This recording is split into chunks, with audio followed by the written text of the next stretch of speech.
I want you to stop right now and realize something simple yet revolutionary. You are the operant power. Nothing and no one outside of you holds sway over your life.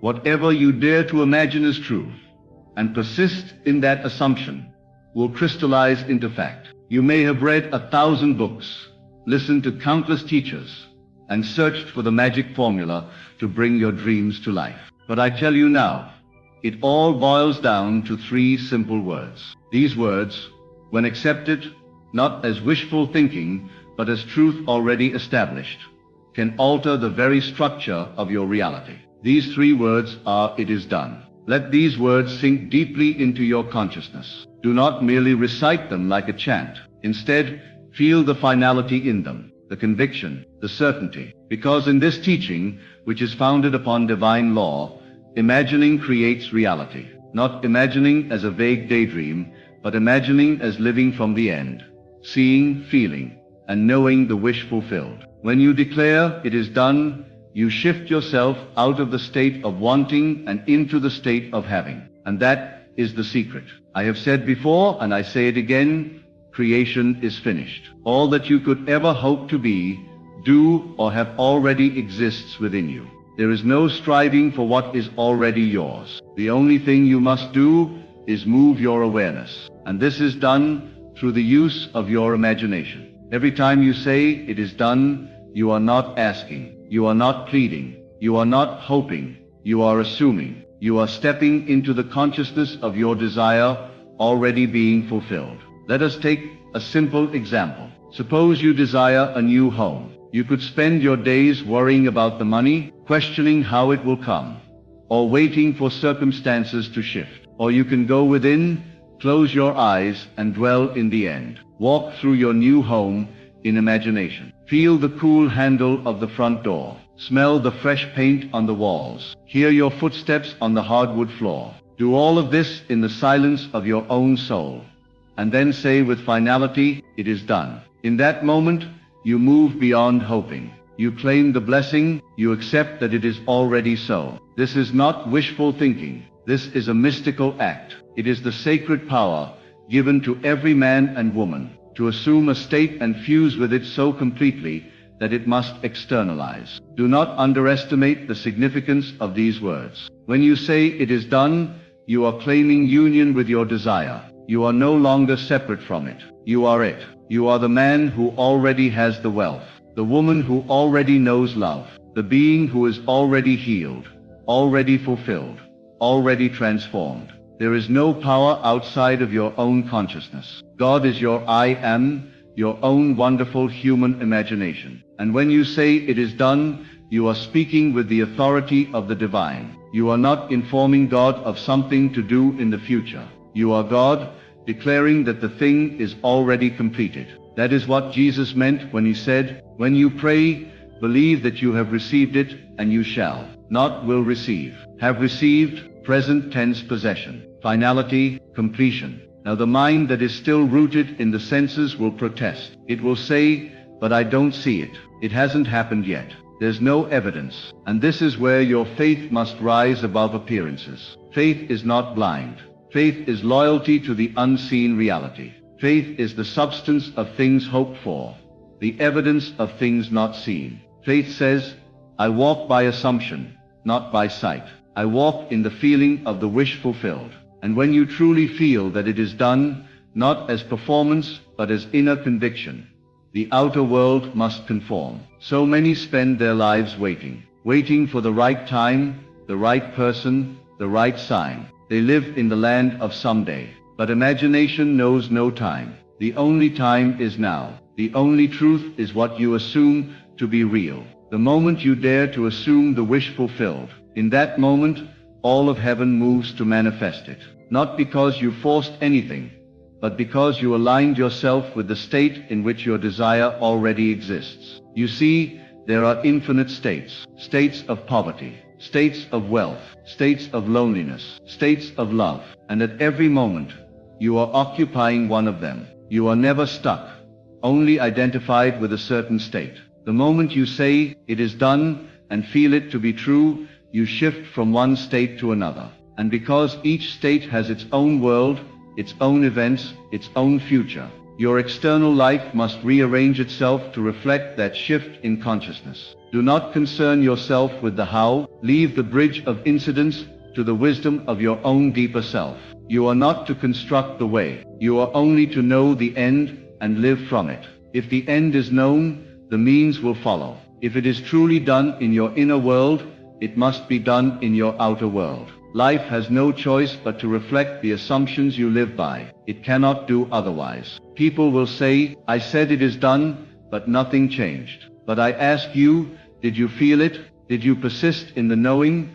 Or did you waver at the first sign of delay? You must live as if it were impossible to fail, as if the law cannot be broken. You do not plant a seed and dig it up every hour to see if it's growing. You plant it, water it with your belief, and trust the unseen process. So it is with your dreams. Declare them as done, and walk in that assumption. Talk from it, act from it, think from it, and watch what happens. This is not theory. This is experience. I have seen it work in the lives of those who dared to believe. A man who assumed he was wealthy, though his bank account said otherwise, found himself receiving unexpected income from avenues he could never have predicted. A woman who assumed she was in love, though she had no partner, met her future husband within weeks, not because she chased, but because she radiated the feeling of love fulfilled. In every case, it was not the words alone, but the feeling behind them. It is done means I have it now, not tomorrow, not someday, now. The mind may try to argue, but your work is not to argue. Your work is to feel the reality of what you have claimed. This is why I say, emotion is the key. Not forced emotion, but the natural thrill of knowing you already have what you desire. Imagine how you would feel if the dream were now fact, not hope. Fact. Capture that feeling. Dwell in it. Return to it, day after day, like coming home. And each time you do, whisper to yourself, it is done. Let it become your silent knowing, your secret truth. People speak of manifesting miracles. But what is a miracle, except the logical outcome of your inner conviction? If you remain faithful to a state, the outer must obey. The universe is not chaotic. It is orderly, governed by law. The law is this: whatever you feel to be true becomes true for you. So choose wisely what you entertain. Choose the end. Choose the feeling of the wish fulfilled. And when doubts come, as they will, return to those three words. It is done. Let them anchor you. Let them become the foundation of your faith. You see, everything begins and ends within. The outer is only a reflection. If you wish to change the outer, change the inner assumption. And the simplest, most powerful way to do that is to claim your desire as already fulfilled. Stop asking for it. Stop yearning for it. Assume it, embody it. Speak of it as already true. Say to yourself, not as a mantra, but as a knowing, it is done. Then live from that truth. Let your actions be informed by it. Let your thoughts align with it. Let your conversations echo it. Do not contradict your assumption with words of doubt. Speak only from the end. This is how the law works. You are not hoping. You are creating. You are not wishing. You are becoming. And in that becoming, all things are drawn to you. I say to you now, if you will make these three words the center of your inner life, you will lack for nothing. Not because the words are magic, but because the assumption they represent is the key to all manifestation. It is done means I no longer seek. I no longer strive. I no longer wonder. I know. I accept. I receive. Try it. The next time you feel yourself desiring something, whether it be love, health, money, or peace, pause. Go within. Imagine the end. Feel its reality. Then declare with quiet power, it is done. And from that moment, act as one who already has it. Walk with the posture of fulfillment. Think the thoughts that someone with your desire would think. Live in the knowing that you are already the man, already the woman, who lives that reality. Do not be deceived by appearances. They will catch up in time. Your work is inner. Your responsibility is to assume the feeling of the wish fulfilled and persist in that assumption. All else will take care of itself. You need not manipulate, force, or control. Simply know that what you have imagined is already true. and let life respond to your conviction. It has always been this way. The prophets knew it. The mystics lived by it. And now it is your turn. Your destiny is not written by fate, but by your assumptions. Change your assumptions and you change your world. And it can be done in an instant, in a single moment of true belief. So I leave you with this. Your dreams are not waiting for you in some distant future. They are waiting for your assumption of their reality. And the key that unlocks that door is in your hands. Use it. Say it. Feel it. Know it. It is done. And so it is. Let this truth continue to unfold within you. Let it permeate every fiber of your being. When you say it is done, you are not playing pretend. You are stepping into a divine act of creation. This is not some intellectual exercise. This is not a mental affirmation to trick the mind. This is a spiritual alignment, a repositioning of your entire consciousness. You are no longer outside the desire looking in. You are within it, living from it, breathing in the air of fulfillment. There is a difference between thinking of a thing and thinking from a thing. Most people think of their desires. They long for them, they wish, they hope. But to think from the end, to think from the state of already having, that is the secret. That is where manifestation is born. If you want to be wealthy, think from wealth. If you want to be in love, think from love. Not as someone trying to get it, but as someone who already has it. And when you do, let those 3 words become your inner declaration. It is done. The mind conditioned by the senses may resist. It will say, but look around, nothing has changed. And here is where your faith must be greater than your sight. The outer world is nothing more than the projection of your inner assumptions. If you persist, the outer world has no choice but to rearrange itself to reflect the new reality you have accepted within. This is why persistence is the golden key. The world responds to sustained assumption, not fleeting desire. You must keep returning to the end, to the feeling of the wish fulfilled, and let it become more real to you than what your eyes see and ears hear. Your 5 senses will try to pull you back into doubt. But you are not a slave to appearances. You are a creator. You are the operant power. You do not wait for permission to believe. You believe, and because you believe, it is done. When you understand the power of assumption, you will no longer beg life for scraps. You will no longer chase after the things you want. You will assume your identity as the one who already has. You will understand what the mystics meant when they said, "To him who hath more shall be given." Because when you assume you already have, life must echo back that reality. It is law. Unchangeable, perfect, eternal law. So when doubt whispers, "You're just imagining," you will respond, "Yes, I am."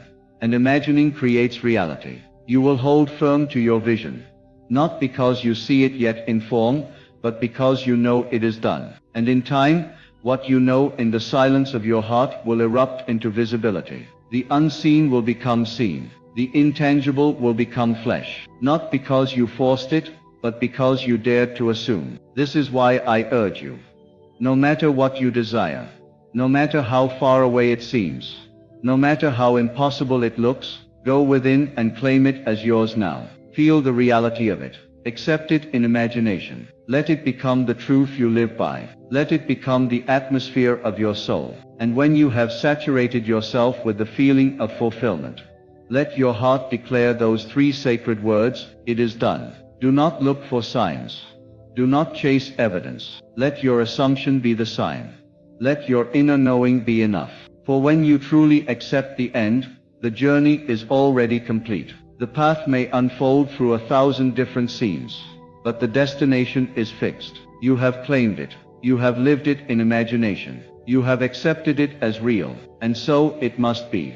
Remember, nothing comes from without. All is from within. The world is yourself pushed out. So if you desire to see change in the world, do not labor in the field of action. Labor in the field of imagination. That is where the real work is done.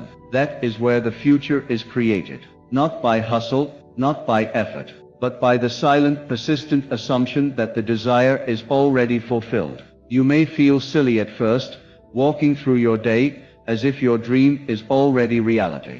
But let me assure you, That feeling of discomfort is the very sign that you are shifting states. You are breaking the habit of being your old self. You are stepping into a new identity. And every time you declare it is done, you are reinforcing that new state, not as a fantasy, but as your new truth. Your imagination is sacred. It is the creative power of the universe operating through you. To imagine is to create. To feel is to fuse with that which you desire. This is why you must treat your imagination with reverence. Do not use it to replay past hurts. Do not use it to reinforce your limitations. Use it to build, to construct, to assume greater and greater states of being. When you say, "It is done," you are aligning with a higher order. You are no longer identifying with lack or separation. You are identifying with God, the I Am that dwells within. That is the true self. And it is always creating. The only question is, what are you creating? Are you creating from fear, from lack, from doubt, or are you creating from fullness, from love, from the assurance of your fulfilled desire? You must choose, and you must choose daily. In fact, you must choose moment by moment. For each moment is an opportunity to assume a new reality. Each thought is a seed, each feeling a builder. So what are you building? What are you planting? When the winds of doubt come, and they will you return to the old state, or will you stand firm in your new conviction? You see, "It is done" is more than a phrase. It is a position of consciousness. It is a new dwelling place. It is the end of striving and the beginning of being. Once you adopt this state, the need to manipulate or force disappears. The anxiety of waiting fades, because you know. You simply know. You know it is done. With that knowing comes peace. A deep, quiet peace. A stillness that the world cannot shake. While others rush and worry, you remain calm. While others chase, you attract. Not because you are better, but because you understand the law. You understand the power of imagination. You understand the authority of assumption. You understand that when you say it is done and truly feel it, reality bends to your belief. So continue. Hold that vision. Deepen the feeling. Return to it often. Let it saturate your nights and color your days. And as you do, let your inner dialogue become a song of fulfillment. Let your self-talk reflect the end. And when the world does not yet show what you desire, smile inwardly. For you know something the world does not. You know that your assumption precedes your experience. You know that your inner world is the cause and the outer only the effect. And so you do not waver. You do not beg. You do not fall back into the old self. You stand. You claim. You affirm. It is done. You rest in that knowing.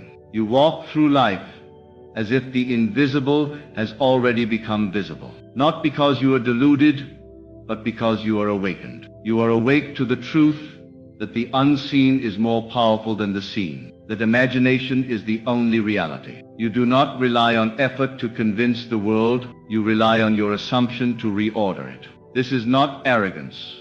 This is divine confidence. This is walking in faith, not by sight. This is stepping into the life that already exists within you. Every time you close your eyes and feel your wish fulfilled, you shift your state. Every time you dwell in the end, you are sowing seeds in the garden of consciousness. Do not worry about how it will come or when it will come. Those are not your responsibilities. Your only responsibility is to occupy the state of the wish fulfilled. Let your inner speech align with it. Let your emotions harmonize with it. Let your imagination bathe in the joy of it already being yours. The world around you will begin to shift subtly.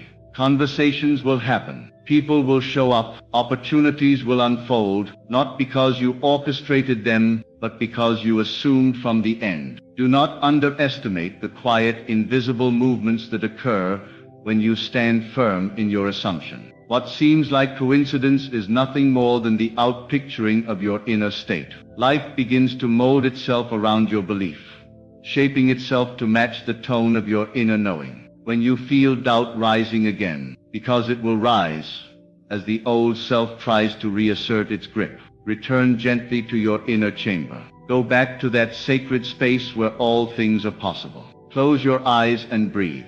Feel the end once more. Hear the words in the silence of your soul, "It is done." Let them wash over you like a wave. Let them still the noise of the senses. Let them recenter you in the truth that all things are already accomplished in imagination. You are not trying to make it happen. You are not asking the universe for favors. You are declaring, assuming, embodying. You are saying, this is who I am now. You are no longer the one who wants.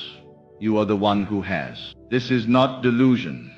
This is revelation. This is you realizing your divine inheritance, your ability to create by feeling. By assuming the end, you become it. And what you are, the world reflects. You must understand this. There is no outer power deciding for you. You are the operant power. You decide what is true for you. And once you decide, persist in it. The moment you take your attention off of appearances and place it fully on the feeling of the wish fulfilled, you initiate creation. This is not just a theory. It is law. It is eternal. It is precise. The world mirrors your assumptions with unerring accuracy. The senses may scream otherwise. Circumstances may contradict you. But if you remain faithful to your inner vision, the outer must bow. That is the mystery. That is the beauty. That is the quiet power of creation. You do not force, you yield to the state desired. You do not fight the world, you rest in your knowing. You do not chase, you attract. Because in imagination it is already yours. And what is yours must come. Your only job is to remain loyal to the unseen reality. To nurture it, to water it with attention, to fertilize it with faith. And every time you return to the feeling of it is done, you reinforce it. You deepen your alignment. You make it more and more real, until it must crystallize into form. This is not magic. This is law, divine law. You begin to speak, think, act, and feel from this new state. Not occasionally, not when it's easy, but consistently. You move through the world with the quiet confidence of someone who knows their desire is already a fact. You stop needing proof. You stop asking when. You stop questioning how. Because in the stillness of your inner sanctuary, you have seen it, felt it, lived it. And that is enough. This is why your 3 words are your anchor. In moments of fear, you repeat them. In moments of doubt, you rest in them. In moments of waiting, you lean into them. It is done becomes your mantra, your shield, your sacred song. And with each repetition you remind yourself, creation is finished. You have already received. You are no longer on the outside looking in. You are within, looking out. And so the dream is not a future possibility. It is a present reality. It is here. It is now. You wear it like a garment. You live it in silence. You walk in it, sleep in it, breathe in it. And even when the world seems unchanged, you remain unmoved. You know the truth. You know the cause. You know that feeling precedes form. So you keep the feeling alive. When someone asks you, where is your manifestation? You smile. Not because you doubt, but because you know. You know it is done. You know it has already been accepted in consciousness. And because you live from that knowing, you do not need validation from the world. The only validation you seek is the feeling itself.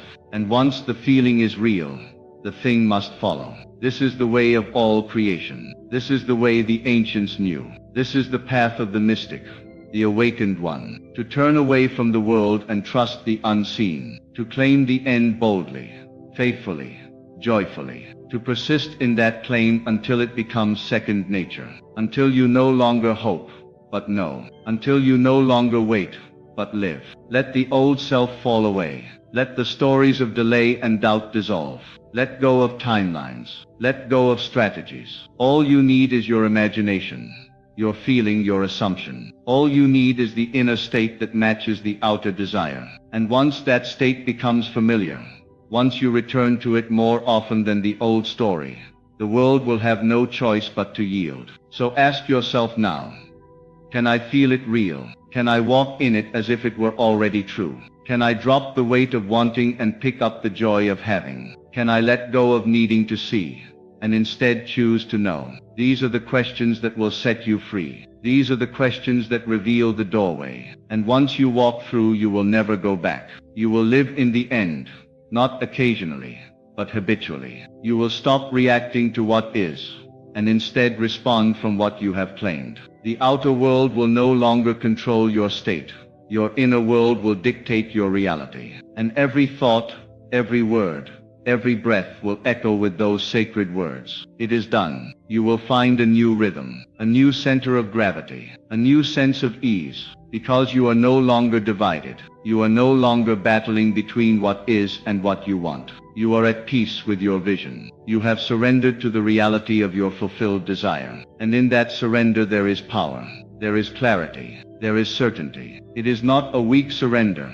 It is the surrender of a creator. The surrender of one who knows their imagination is the workshop of God. One who understands that the moment the desire was born, the fulfillment was already prepared. One who understands that there is no gap between the imagined and the real, only the illusion of time. And that illusion disappears the moment you feel it real. So keep returning. Keep resting in the end. Keep clothing yourself in the feeling of already having. And when you wake, when you walk, when you sleep, when you speak, let those three words ring through your soul. It is done. There will come a moment, perhaps while you are walking, or just before sleep, or in the middle of an ordinary task, when you will feel a deep, unshakable calm. It is not excitement. It is not anticipation. It is stillness. It is certainty. It is the inner echo of the truth you have chosen to believe. That moment is the evidence. That moment is the sign. Not the phone call. Not the money. Not the opportunity. The real sign is the stillness. The quiet shift within, where you no longer wonder, you no longer seek, you simply know. This knowing is not cold or clinical. It is alive. It is vibrant. It sings through your being like a subtle hymn that only your heart can hear. And it tells you again and again, you are it. You are the one. It is yours. In this state you will no longer try to make the world bend to your will. You will see that the world was always reflecting your will. The real transformation was never out there. The real transformation was never out there. The real transformation was always your concept of self. Because you are not manifesting things, you are manifesting yourself. You are becoming the person who already has. And everything else is drawn to you by the law of resonance. The car, the house, the love, the success. These are all shadows, all reflections of the inner man. When you are inwardly rich, the world shows you wealth. When you are inwardly loved, the world shows you affection. When you are inwardly secure, the world offers you safety. It is always you, always has been, always will be. And so you keep choosing, over and over again. You choose to assume the end. You choose to dwell in the feeling of the wish fulfilled, not as a means to an end, but as the end itself. The feeling is the treasure. The assumption is the fulfillment. The world only comes after. And even when it does, you realize you are not as interested in the thing. You are in love with the power that brought it. You are captivated by the truth that you can be, do and have anything, not by force but by faith. It is not blind faith. It is not desperate wishing. It is the deliberate assumption of the truth you have decided upon. You no longer wait for permission. You no longer look for signs in the sky. You become the sign. You become the proof. Your very being, your speech, your movement, your presence, announces to the world what is already yours in the unseen. You do not need to declare it loudly, because the quiet conviction in your heart speaks louder than words ever could. Others may ask you how it happened. They may try to trace the path, analyze the steps, dissect the timeline. But you will know. It happened when you assumed it. It happened when you felt it real. It happened when you said, "It is done," and meant it. And from that moment forward, everything that showed up was just the bridge of incidents, the divine choreography that brought the invisible into view. What a beautiful dance it is. A dance between the seen and the unseen, between imagination and form, between the silence of assumption and the noise of manifestation. But the music begins within. The conductor is your belief. And once you hear it, once you trust it, once you move with it, the whole world joins the rhythm. Circumstances align. People show up. Time bends. Space folds. And what was once a desire becomes a living, breathing reality. Yet even then, you do not chase the next thing. You understand the source. You know that everything flows from the state of consciousness you inhabit. So instead of asking, "How do I get that?" you ask, "Who must I be to already have that?" And the answer is always within. The answer is always available. You step into the version of yourself where it is already done. and you wear that version like your favorite garment. You may begin to feel lighter, freer, more playful. The tension of trying fades. The anxiety of waiting dissolves. You no longer measure time in days or months. You measure it in alignment. You know that one moment of true assumption outweighs years of wishing. You know that 1 second of living in the end activates more power than a lifetime of hoping from the outside. You stop asking life to prove something to you, and you begin proving something to life that you already are. From this sacred awareness, new desires may emerge, not from lack, but from the joy of creation, not from need, but from fullness. You begin to desire not to fix something, but to express more of yourself. Your desires become gifts you give to the world, not cries for help, but songs of expansion. And the same process begins again. You feel it real. You assume the end. You rest in the knowing. It is done. You live this way not once, not sometimes, but always. It becomes the way you breathe, the way you dream, the way you walk. And you realize that life has always been responding, not to your prayers, but to your beliefs, not to your words, but to your state. And now you are the master of that state. You are the conscious creator, the chooser of realities, the silent, powerful, operant force behind everything you experience. Others may call it luck, they may call it fate, but you will smile, knowing it was never chance, it was choice. Quiet, deliberate, persistent choice. You chose to see the end. You chose to live in the end. You chose to be the one who has. And now the world bows to that choice. Now everything moves in harmony with your inner declaration. Now you are no longer the seeker. You are the source. As you go about your day, you remember again and again the words that began it all. The words that brought the dream to life. The words that carried you across the bridge of doubt into the land of fulfillment. 3 words. Simple yet mighty. 3 words, spoken not in fear but in faith. 3 words that changed everything. When you find yourself between desires, when the next dream begins to stir within your soul, you will know what to do. You will not beg. You will not plead. You will not blunder. You will feel. You will assume. You will declare. And in the stillness of your heart, once more, you will whisper the truth that makes all things possible. The truth that bends reality to your will. The truth that calls forth what is unseen. It is done. So now, my dear friend, you stand at the threshold of infinite possibility, holding the greatest secret ever whispered to the soul of man. It is done. These 3 words are not mere sounds. They are creative acts, the spoken vibration of the word made flesh. Say them not with your mouth alone, but with your heart, your mind, your entire being. Let them become your walk, your breath, your gaze upon life.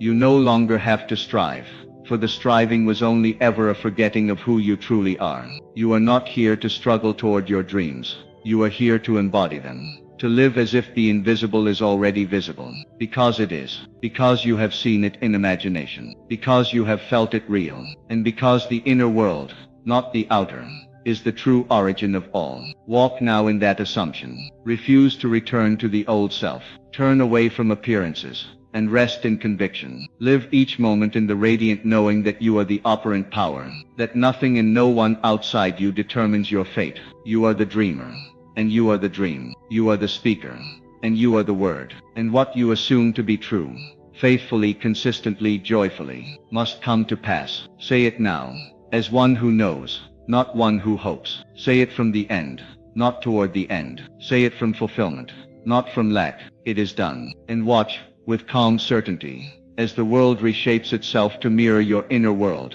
That is the law. That is the power. That is your divine inheritance. Use it and manifest the life your soul came here to claim.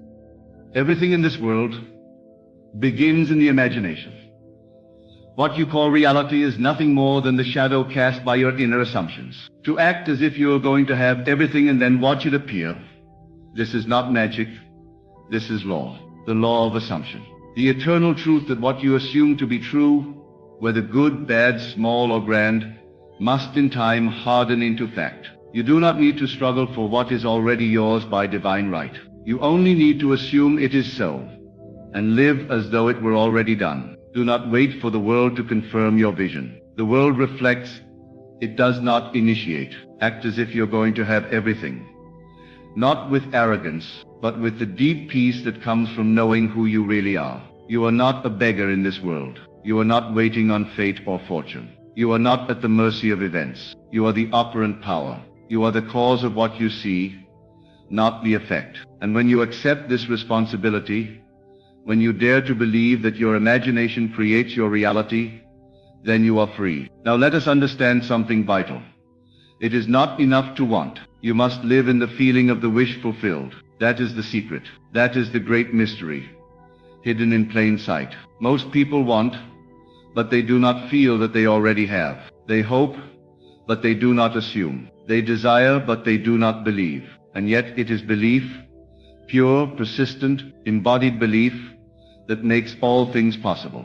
So I ask you now, what would you do if you knew everything you desired was on its way? How would you walk? How would you breathe? What would your tone of voice be? What thoughts would you entertain? What habits would you leave behind?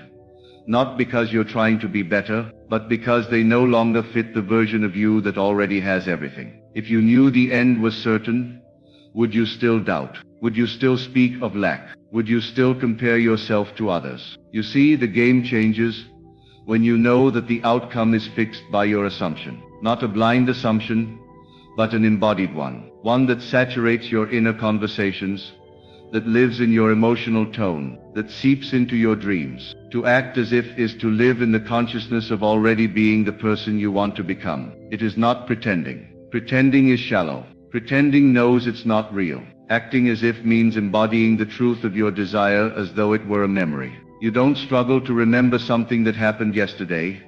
You simply recall it. So too must you recall the feeling of the thing desired, as though it already happened. Suppose you want wealth. Then do not ask for wealth. Do not beg for wealth. Do not even wait for wealth.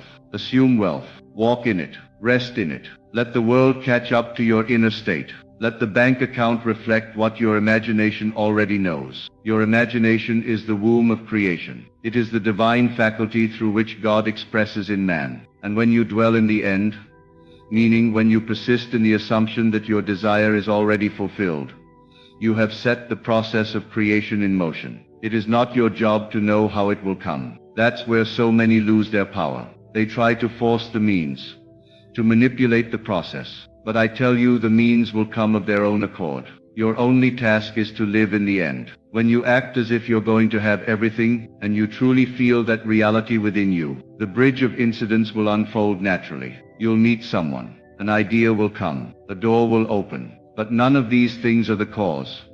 They are only the result. The world is your mirror, and the mirror cannot smile first. You must smile first, and then the reflection appears. In the same way, the world cannot bring you your desire until you first bring it into your inner world. That is the law. That is the secret behind every miracle, every transformation, every fulfilled dream. Now listen closely. You must assume persistently, not just once in a meditation, not just while visualizing, but throughout your day, in the midst of conversations, as you walk down the street, as you lie in bed at night. You must saturate yourself with the feeling that it is already done. You must carry yourself like one who is already crowned with victory, and not for show, but for real. For you know something the world does not. You know that imagination creates reality. This is not fantasy. This is the creative act. To assume the feeling of the wish fulfilled is to impress upon your subconscious mind a new pattern. And the subconscious does not argue. It does not analyze. It accepts whatever you persistently feel as true. Whether it's fear or faith, lack or abundance, sickness or health, the subconscious molds your world in its image. Therefore, become aware of what you're feeding your subconscious. Become vigilant of your inner speech. For what you whisper to yourself day after day becomes the script of your life. Do not say, "I'll never have enough." Say, "Everything I need is already mine." Do not say, "Why does it take so long?" Say, "It's already done." Replace doubt with knowing. Replace effort with assumption. Replace striving with trust. You don't need to push the river. You only need to align with its current. And that current is your belief. What you believe about yourself is what you will live. And belief is nothing more than an assumption repeated so often. It becomes second nature. When you act as if you're going to have everything, you give yourself permission to live from the end. And that is the true mark of power. Not force, but faith.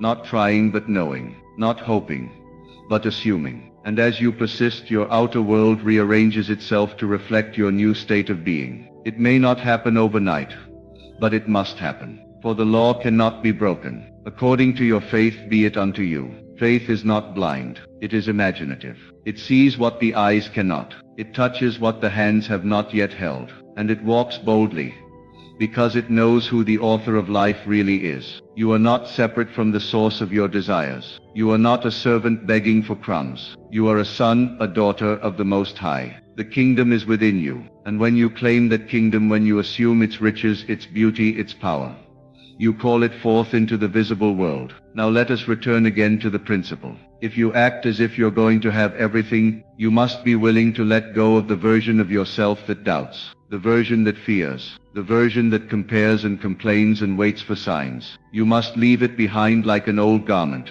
and put on the new man, the man who already has, the woman who already is. This is the great act of imagination, to clothe yourself in the feeling of your fulfilled desire. And you must do this without conditions. Not I'll believe it when I see it, but I believe it therefore I'll see it. Not I'll feel abundant when my account is full, but I feel abundant therefore my account will reflect it. You reverse the order of cause and effect. You become the cause and the world responds. There is no power outside of your consciousness. There is no other creator. Your world is yourself pushed out. Therefore if you change your assumption, you change your world. It's that simple. And yet it requires courage. Courage to believe when the evidence says otherwise. Courage to persist when nothing seems to change. Courage to declare, it is done, and then rest in that knowing. The moment you act as if it is done, you shift your timeline. You align with the version of you who has it all. And from that moment on,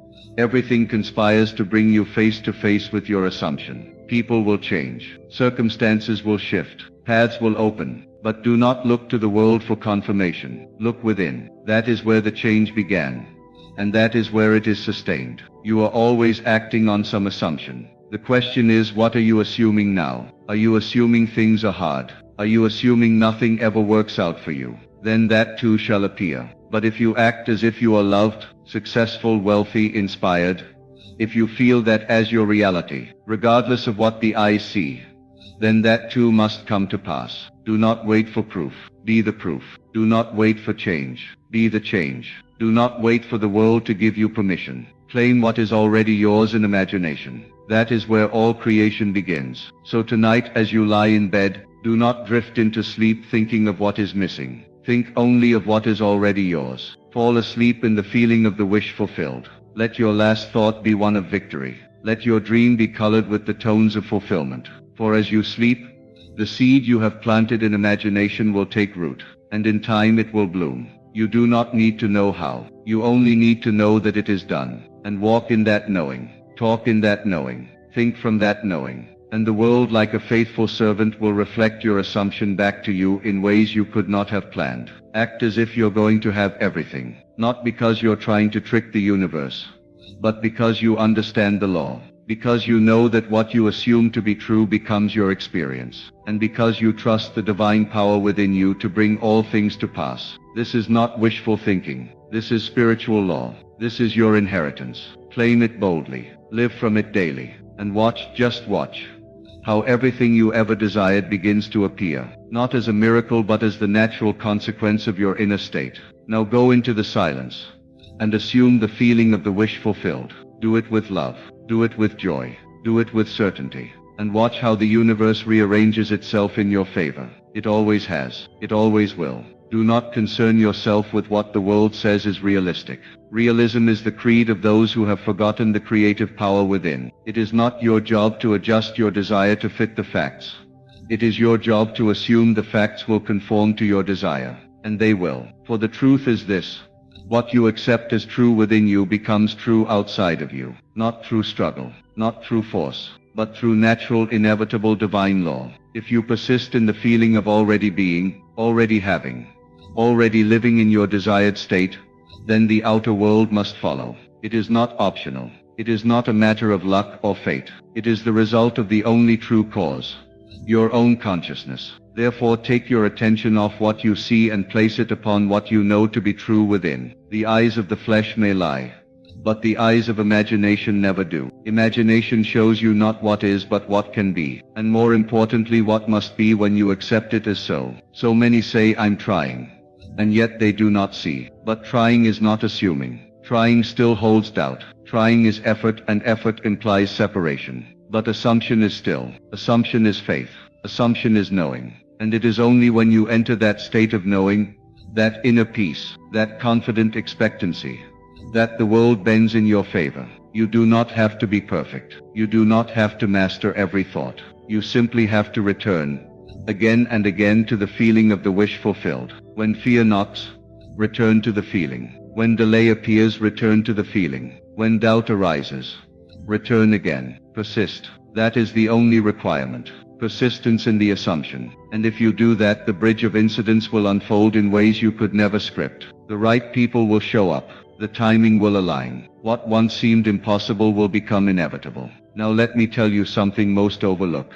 The assumption must feel natural. It must become so familiar, so habitual that anything less feels strange. And that comes through repetition, through inner rehearsal, through soaking yourself in the vision of already having. You walk in it, you breathe it, you dream in it, you speak from it. You no longer ask, when will it happen? Instead, you rest in the peace that it already has. This is how the great ones have always lived. They saw what others could not see. They believed in what was invisible. And they acted not from hope but from assumption. And so their worlds transformed to match. You too must do the same. You must be the one who dares to believe even when others call it foolish. You must be the one who holds the end in mind when the means look missing. Because the one who lives in the end has already won. And life must mirror that inner victory. Your power is in your decision to assume. And assumption is a quiet act. It doesn't shout. It doesn't plead. It simply accepts. And what it accepts, it receives. The mind may doubt. The senses may contradict. But you stay in the state. That is your work. You may go to your job, speak with friends, handle daily duties. But all the while the inner state remains. You carry the knowing like a secret treasure in your chest. And that knowing radiates through everything you do. People will sense something different. They may not know what it is, but they'll feel it. Because when you walk in assumption, your world becomes magnetic. What you are within calls to itself without, even if nothing appears to change for a time. Do not waver. You are not looking for signs, you are resting in fulfillment. The seed does not sprout the moment it is planted, but beneath the soil life is stirring. So too your desire is germinating in the unseen. Keep it alive through your assumption. Keep it watered with your belief. And when the moment is ripe, the harvest will come. Every great manifestation is born this way. It is not sudden. It is the result of an inner reality that has been assumed again and again until it becomes natural. So do not be discouraged by appearances. Appearances are the last to change. The root must be formed before the fruit appears. The unseen must take shape before the visible can reflect it. Your only task is to remain faithful to the vision, to live in it, to breathe it in. And when others ask how you can be so calm, so confident, so certain, you will smile, for you know something they do not. You know that reality follows imagination. You know that consciousness is the only cause. You know that acting as if is not deception but alignment with the greater truth. You will find that as you persist in the feeling, your desires no longer feel far away. They begin to feel inevitable. They begin to feel like memories from the future. You no longer chase. You no longer plead. You simply walk in the state of already having. And everything rearranges to meet you there. You may wonder, is it really that simple? Yes, it is. But simplicity is often overlooked, because the mind craves complexity. The mind wants to do, to figure out, to control. But the creative act is one of surrender, of assuming the end and trusting the process. And the process is governed by law. What you assume must be, and the world will not disappoint. So act as if you're going to have everything. And do it with joy. Do it with gratitude. Do it with faith that what you are seeing within is more real than what you see without. The world is not your master. It is your mirror. It reflects always the contents of your consciousness. And as you persist in the assumption that you are already in possession of your desire, the mirror must reflect that image. You will see evidence, little things at first, synchronicities, ideas, changes in people's behavior. Doors opening where before there were only walls. But don't cling to the signs. Let them come and go. Stay in the state. Stay in the knowing. Stay in the feeling that it is already done. You don't have to convince anyone else. This is your inner world, your secret place. The law does not require permission or approval. It requires only your assumption. So assume boldly, assume joyfully, assume quietly, and as you do you'll discover something wonderful.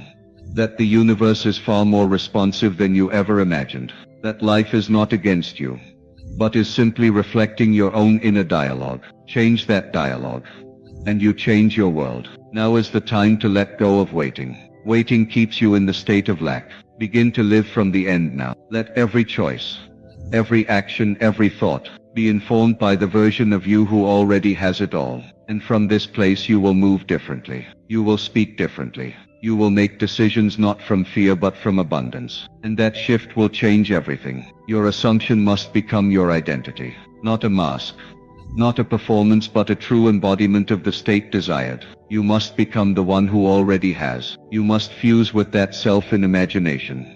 Until there is no separation between who you are and who you want to be. And when you do that, reality has no choice. It will conform. Persist. Continue. Assume again. Let the inner vision become more real than the outer facts. Let the feeling of having be the atmosphere you live in. And in time, the outer world will catch up with your inner conviction. It must, for it is law. You are not asking for something to come to you. You are walking as though it already has. This is the divine secret. You are not the beggar at the gate. You are the one who holds the key. You need not plead, nor chase, nor strive. You need only assume. The assumption is the birth of the new reality. In that moment of true acceptance, of silent knowing, something shifts. Reality bends inward. The world starts to organize itself according to your belief. Not because it is impressed by your want, but because it must mirror your inner state.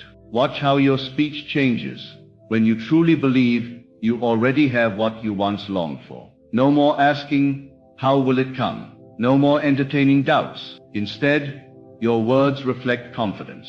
I already am. I already have. It is mine. And this shift in conversation, especially the silent conversation you hold with yourself, alters the vibration of your being. You are no longer resonating with lack, but with fulfillment. And fulfillment draws its own reflection. You walk differently when you feel rich. You look others in the eye differently when you feel chosen, successful, wanted, and whole. It's not arrogance. It's not delusion. It is the natural confidence that comes from knowing that everything is unfolding perfectly in your favor, and that knowing is your superpower. It magnetizes circumstances, opportunities, people. They come not because you chase, but because you attract. This is not philosophy, it is law. The law of assumption tells us that your outer world must reflect your inner convictions. It cannot do otherwise. If you dare to persist in the assumption that you are already the one you wish to be, the world will mirror that truth back to you, down to the finest detail. You will see your reflection in the events of the day, in the people you meet, in the unexpected turns of fortune. And none of it will surprise you, because deep down, you already knew it had to happen. You accepted it before it arrived. You may think, but I don't feel it all the time. That is all right. Return to the feeling, gently, quietly. Do not force it. Invite it. Let it wash over you, like warm light. The more you dwell in that state, the more natural it becomes, until one day, you'll realize that the feeling has taken root. It is now your default. You don't have to conjure it. It lives in you. And from that place, your life will begin to move in rhythm with your inner certainty. You must remember, there is no power outside of your consciousness. The world is not acting independently. It is only responding to the seed you plant within. So plant wisely. Plant with intention. Imagine with precision. And then assume the feeling of that fulfilled state, as if it were already yours. Because it is. In the mind of God, in the realm of the unseen, it is already complete. Your job is simply to bring it into visibility by assuming it so. The world cannot resist the energy of the one who knows. There is a calmness in that kind of certainty, a magnetic force. People sense it. They are drawn to it. Circumstances bend to it. And this is not something you create through effort. It is something you allow by surrendering to the feeling. Feel as though it is done, and it will be done. All things begin in imagination. It is the womb of reality, and what you continually dwell upon in imagination becomes clothed in fact. So stop waiting for the world to change and begin living as though it already has. Your assumptions harden into facts, not because you force them into existence, but because you live them internally long enough for them to externalize. You may be tempted to ask, but what if nothing happens? That question arises from doubt. Doubt is the thief. Doubt interrupts the flow of manifestation. But faith is the bridge. Faith walks forward with no visible proof, trusting that the invisible is more real than the visible. And faith always rewards itself. Act as if you're going to have everything, not because you're trying to fool the universe, but because you're aligning with the deepest truth of your being, that you are already whole, already powerful, already chosen, already loved, already abundant. And as you embody that truth, the world will conform. You don't need to explain this to anyone. Let your results speak for themselves. Let your life become the evidence of the unseen. Those who once doubted you will be the first to ask how you did it. And you will smile, for you will know it was not effort, not struggle, not pleading, but assumption. The only reason things remain unmanifested is because we continue to dwell in the state of not having. We think of the desire instead of from it, and so it remains at a distance. But when you shift, when you move into the state of already having, it rushes toward you. The outer cannot help but reflect the inner. That is the law. Even in the silence, something is happening. Even when it seems like nothing is moving, everything is moving. Reality is rearranging itself in the unseen to match your assumption. So be still, be faithful, and above all, be consistent. Do not dip in and out of belief.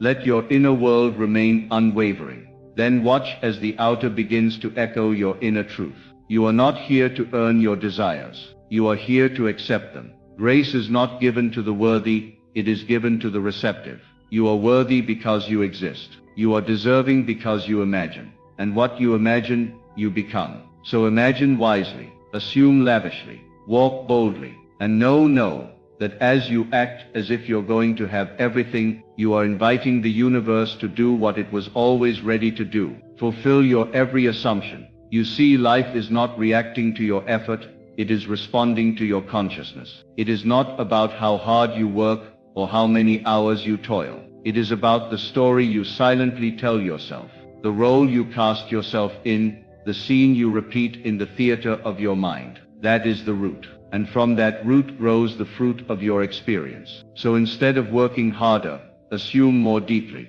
Instead of chasing outcomes, embody their essence. Feel now what you imagine you would feel then. And by doing so, you collapse time. You dissolve delay. You bring the future into the present. Everything that is to come is already within you in seed form. And the only condition for its flowering is your willingness to persist in the assumption that it already is. That is why I tell you, do not beg, do not hope, do not wish, assume. Live from the end, speak from the end, think from the end, and let your every gesture, your every step, reflect the inner assurance that you are already living the life you once longed for. If it is love you desire, assume you are already cherished. Feel what it is like to be seen, heard, adored. And do not look outside for confirmation. Let that feeling grow within. If it is wealth you seek, assume you are already prosperous. Feel the peace, the freedom, the security that comes from knowing you are always provided for. If it is health,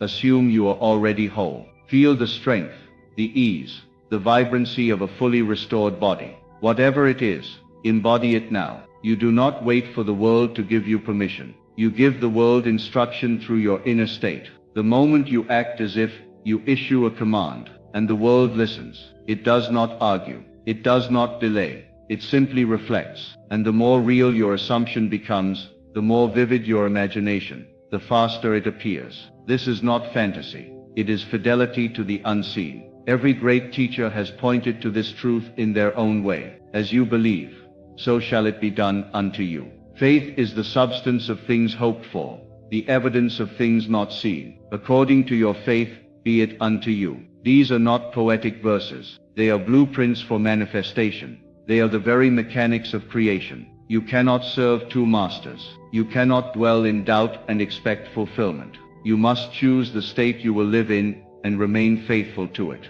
When you falter, and you will return to the feeling, do not criticize yourself. Do not condemn your humanity. Simply return, gently, persistently, as often as necessary, until the feeling becomes familiar, until it becomes your home. Then it will feel stranger to doubt than to believe. That is when manifestation accelerates. The world around you will begin to whisper confirmation, a word overheard, a sudden opportunity, a chance meeting. These are not coincidences. They are echoes of your assumption. They are the first fruits. Do not ignore them. Do not dismiss them. Rejoice in them. They are signs of alignment. And if you remain steady, more will follow. Bigger, brighter, bolder, until the life you once imagined is the life you are living. Acting as if is not pretending. It is not play acting. It is entering the state of consciousness that matches your desire. It is tuning yourself to the frequency of the thing wished for. You become a vibrational match to it, and it cannot help but find you. This is the divine mathematics, the spiritual law. Your inner speech becomes your outer world. Your assumptions become your evidence, and everything begins to happen not by force, but by rightness. When you truly assume, there is no desperation, there is no neediness, there is only calm expectation, a quiet joy, a knowing smile, because you understand that the invisible always precedes the visible. You do not need to check for signs. You are the sign. Your state is the evidence, and the world is simply catching up to your vibration. Do not speak of what you lack. Do not rehearse the old story. Let it go. Burn it. Lay it to rest, and write a new one in the sanctuary of your mind. In this new story, you are powerful. You are radiant. You are adored. You are wealthy. You are free. Tell it to yourself every day, not with force but with love, until your inner world becomes so rich, so vivid, so saturated with the feeling of your wish fulfilled, that reality must obey. People will wonder how you did it. They will not understand that the change occurred long before the evidence appeared. They will not see the countless inner rehearsals, the silent acts of assumption, the secret knowing you carried inside. But you will know. You will remember the moment you stopped hoping and started living as if. The moment you stopped chasing and started assuming. That was the moment everything turned. This world is not solid. It is malleable, responsive, alive. It listens to you, not your words but your state. It is not impressed by affirmations spoken from doubt. It is moved by the assumption felt as real. That is the real prayer. Not the words you speak, but the state you dwell in. Dwell in the state of answered prayer. Let that be your reality. And soon the world will respond with visible proof, not as a reward, but as a mirror. So I urge you, if you want to see everything appear, act as if, not for 5 minutes, not when it's convenient, but as a way of being. Let every thought, every movement, every breath, carry the tone of fulfillment. Walk through life as though it is done, as though every door is open, as though the heavens have already declared your victory. And they have. But you must declare it too, within. No one else can do this for you. No one else can imagine for you. No one else can assume your state. This is your work, and yet it is the most joyous work you will ever do. Because once you truly assume, the effort is over. The striving ends. You are no longer trying to make it happen. You are letting it unfold, and unfold it must. You are not the victim of fate. You are the author of destiny, and your pen is imagination. Your ink is feeling. Write a new chapter, one of triumph, of abundance, of love, and live as though that chapter has already been published in the book of life, because it has. In the unseen, it is finished. In the visible, it is unfolding, and you are the bridge between those two realms. So I leave you with this: do not wait to see it before you believe it. Believe it, and you will surely see it. Walk today in the assumption that what you desire is already yours. Not tomorrow, not someday. Now, let your world conform to the boldness of your inner conviction. Let the unseen become your foundation. Let imagination be your compass, and feeling be your guide. There is no power outside of you that determines your fate. It is you, the operant power, the divine dreamer, who molds this world with your assumptions. So act as if you are already blessed, already chosen, already successful, and the world will echo your truth. You are not here to react. You are here to create. You are not here to wish. You are here to assume. And when you act as if you already have everything, the universe bows before your certainty and gives you everything and more. Live from the end, and the end will live through you. Everything in your world is yourself, pushed out. That is the great secret. And once grasped, it becomes your tool for transformation. You do not become a millionaire by accumulating money. You become a millionaire by assuming the feeling that you already are one. Money will only rush into your experience as a reflection of your inner conviction. If you wait for evidence before you feel wealthy, you will be waiting for the rest of your life. But if you dare to feel that you are already a millionaire, not hope, not wish, but feel it as real, then the evidence will come. The world responds not to your needs, but to your assumptions. It does not care whether the assumption is true or false. The world simply reflects the state in which your consciousness dwells. If you dwell in the state of wealth, then all things necessary to support that state will begin to appear. People will rise up to offer help. Situations will unfold in your favor. The channels will open as if by magic, but it will not be magic, it will be law. Now listen carefully.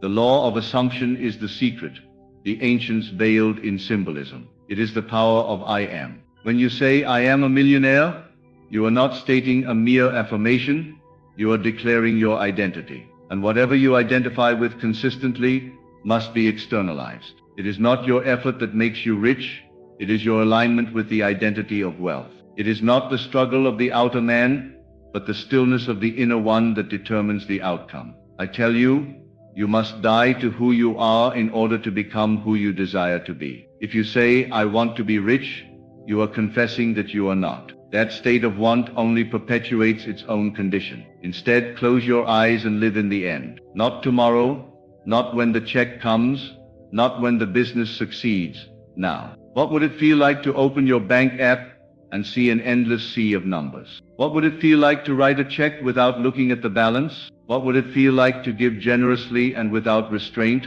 not out of sacrifice, but out of abundance? Go into the silence and construct such a scene. Use your imagination, which is God in action. Take a simple event, perhaps handing your financial advisor a document worth millions, or walking through a mansion that you own, and do not merely see it, feel it. Feel the leather under your fingertips, feel the weight of the success upon your shoulders, feel the smile playing at your lips as you sign a document of wealth. Do not see these things as a distant dream. See them as now. You must learn to reject the evidence of the senses. The senses will always reflect the past. They are mirrors of who you have been, not who you are becoming. If you allow the senses to dictate your mood, you are bound by the world. But if you impose your mood upon the world, you become its master. This is what is meant when we are told, be transformed by the renewing of your mind. The transformation of circumstance follows the transformation of feeling. It is not the world that changes first,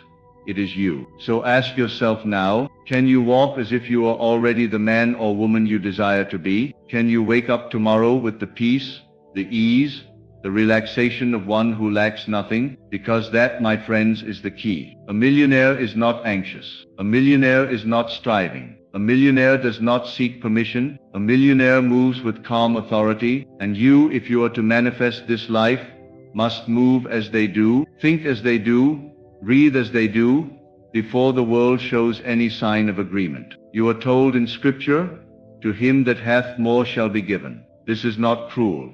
It is law. He who feels rich is given more riches. He who feels poor, even what he has shall be taken away. This is not because God plays favorites, but because consciousness is always expressing itself in form. When you have the feeling of wealth, wealth becomes your experience. The outer must match the inner. It is bound by law. So I say to you tonight, stop waiting. Stop seeking signs. Stop asking when it will come. If you are still asking, it is because you have not accepted. The moment you assume the feeling of the wish fulfilled, you must drop all concern. It is finished. From that moment on, you rest in the confidence of the invisible. You do not plant a seed and dig it up tomorrow to see if it is growing. No, you water it with belief, with repetition of the mood, with daily returning to the scene of the fulfilled desire. Do you know why some manifest quickly while others struggle for years? Because the former feel their dreams into reality, while the latter only think about them.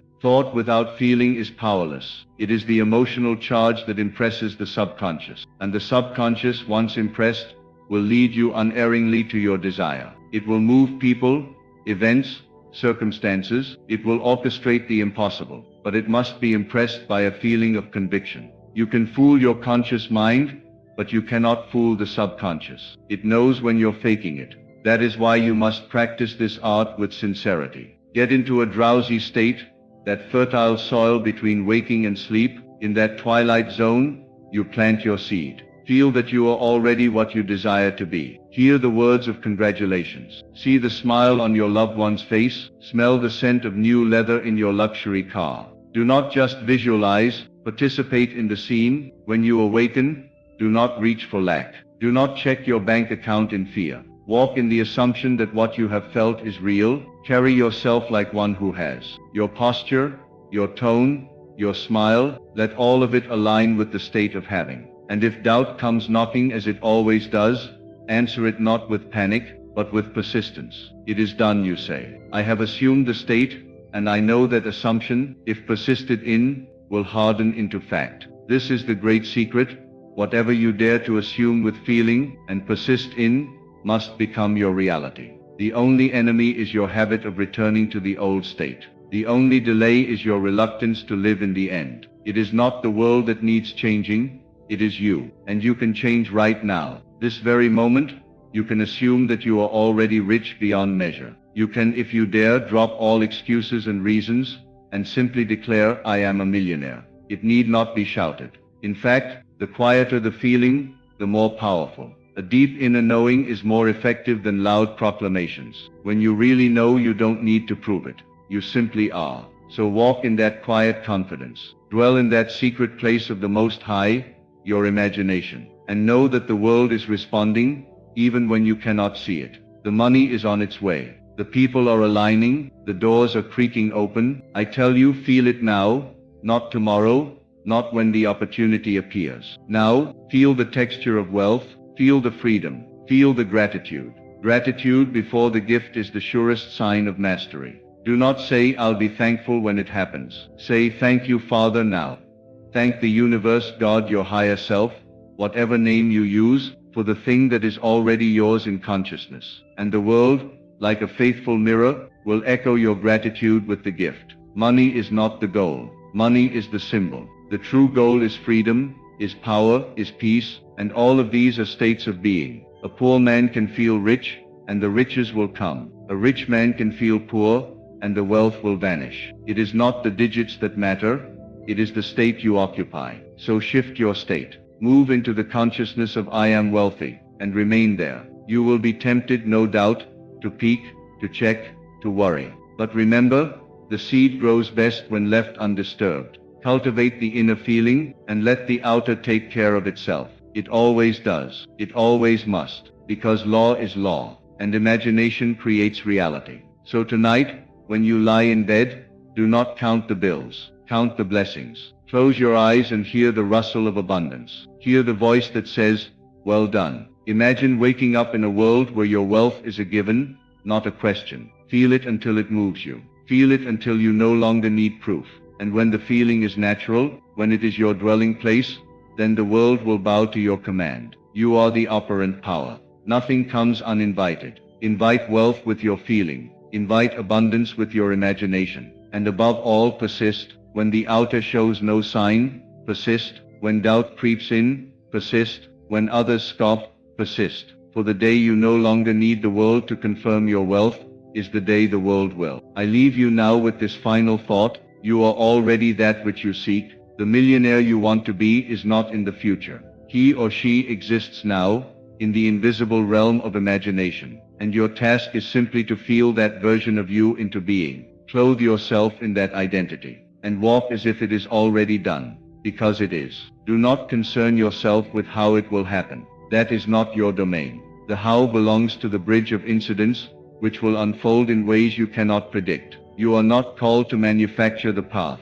You are only called to dwell in the end, to feel the scene as if it were already a memory. That feeling, that tone, is your prayer. It is your invitation to the universe. You are speaking to the divine creative power within you, and that power never fails to answer when spoken to in the language it understands. Feeling. Imagine that you have already succeeded beyond your wildest dreams. Imagine that the money you once hoped for is now just a number, barely noticed, because abundance has become so natural. What would change in you? How would you move through the world? Would you still hesitate when tipping? Would you still bargain over your worth? Or would you speak, act and think from a higher plane, a plane of absolute certainty that you are the source and the supply? Feel that. Step into that version of yourself. Because the truth is, you are not manifesting money, you are manifesting yourself.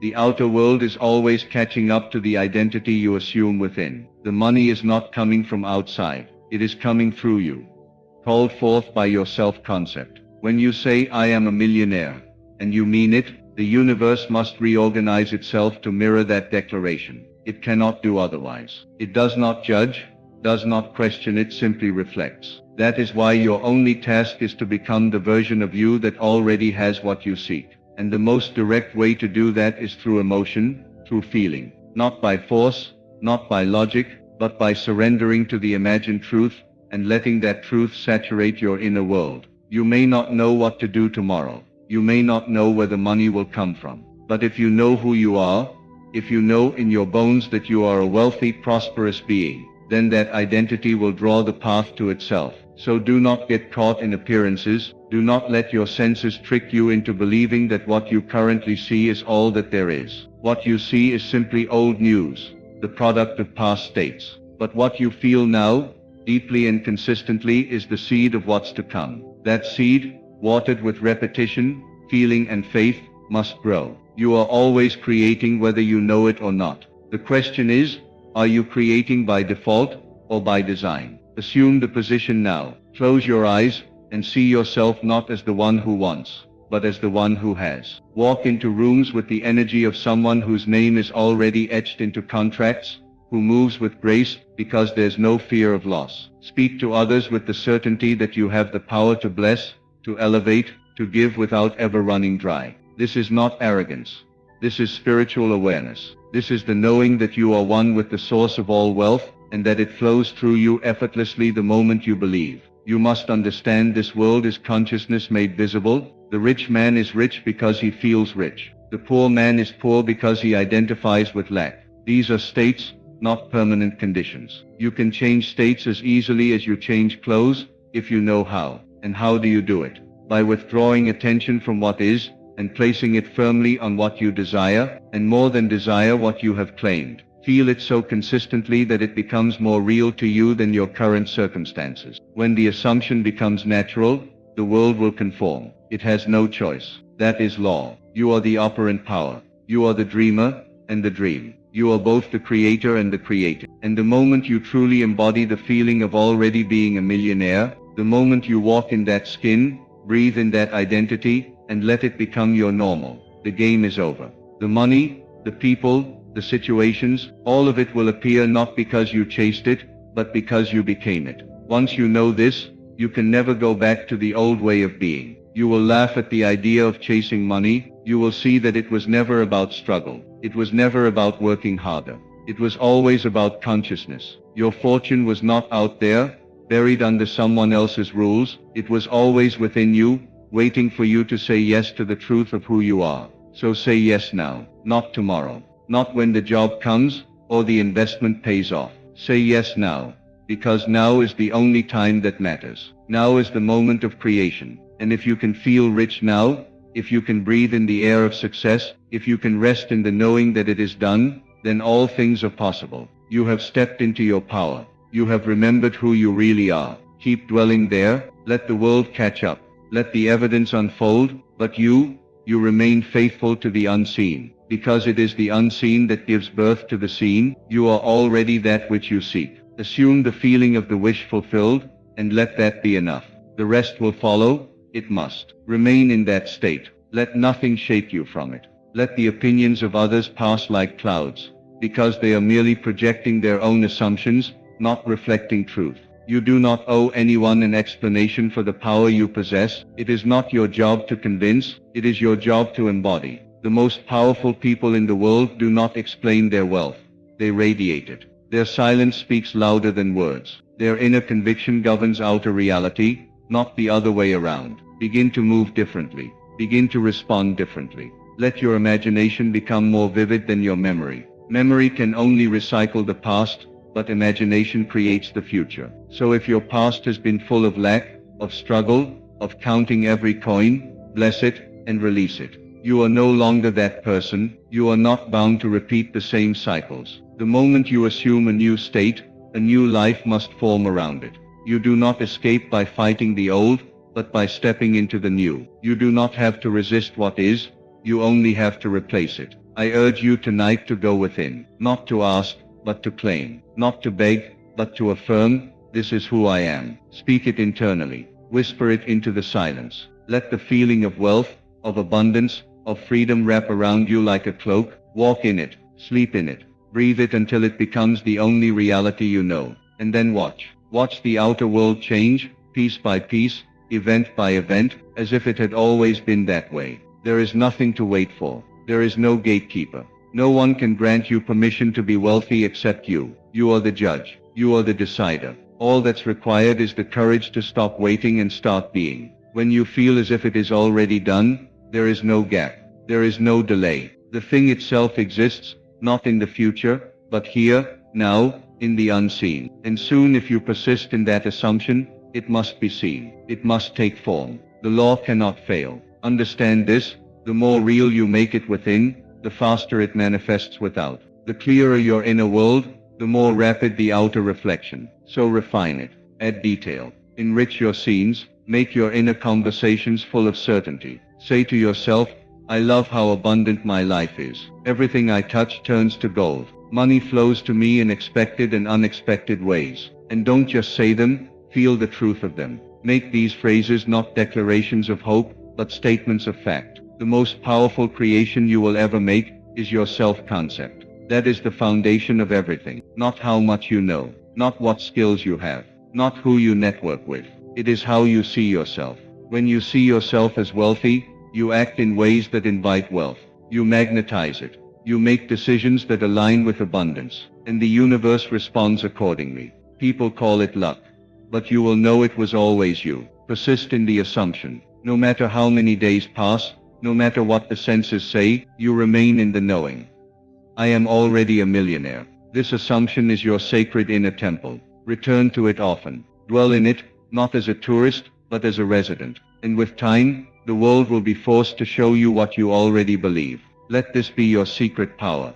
Not striving but being. Not chasing but assuming. And in that assumption, watch how effortlessly the world bends to your will. Not because you forced it, but because you align with the truth of who you already are. You must understand that your imagination is not a weak daydreaming faculty. It is the creative force of God Himself operating through you. When you imagine something and feel it to be true, you are calling it forth from the invisible into the visible. That is the whole mystery. There is no outside authority granting you riches, and no outside force withholding them either. There is only your assumption, and the unwavering law that brings it to pass. So persist, not in effort, but in inner conviction. Let your mornings begin with the thought, I am already wealthy. Let your days unfold with the dignity of one who has arrived. When you walk, walk with assurance. When you speak, speak with calm power. Let even the smallest gestures, the way you hold your coffee cup, the way you sign your name, the way you greet a stranger, reflect your inner wealth. And the more real that inner feeling becomes, the more natural your outer world must conform. The bridge of incidents will take care of itself. You may meet someone unexpectedly who opens a door. A business idea may drop into your mind seemingly from nowhere. A solution will come that dissolves debt, attracts capital, opens opportunity. But all of these are merely echoes of the state you have entered. They are not the cause.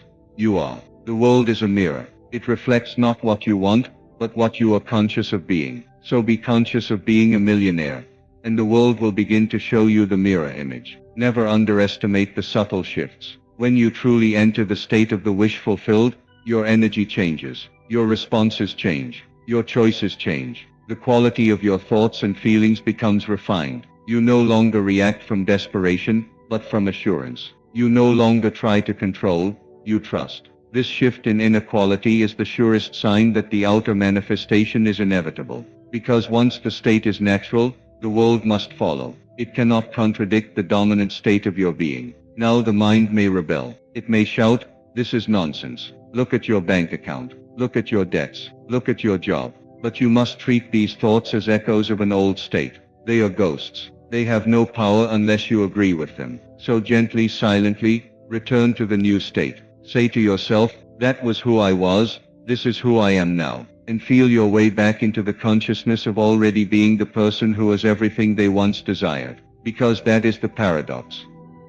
The moment you stop striving for it, and start living from it, you receive it. You don't attract what you want, you attract what you are.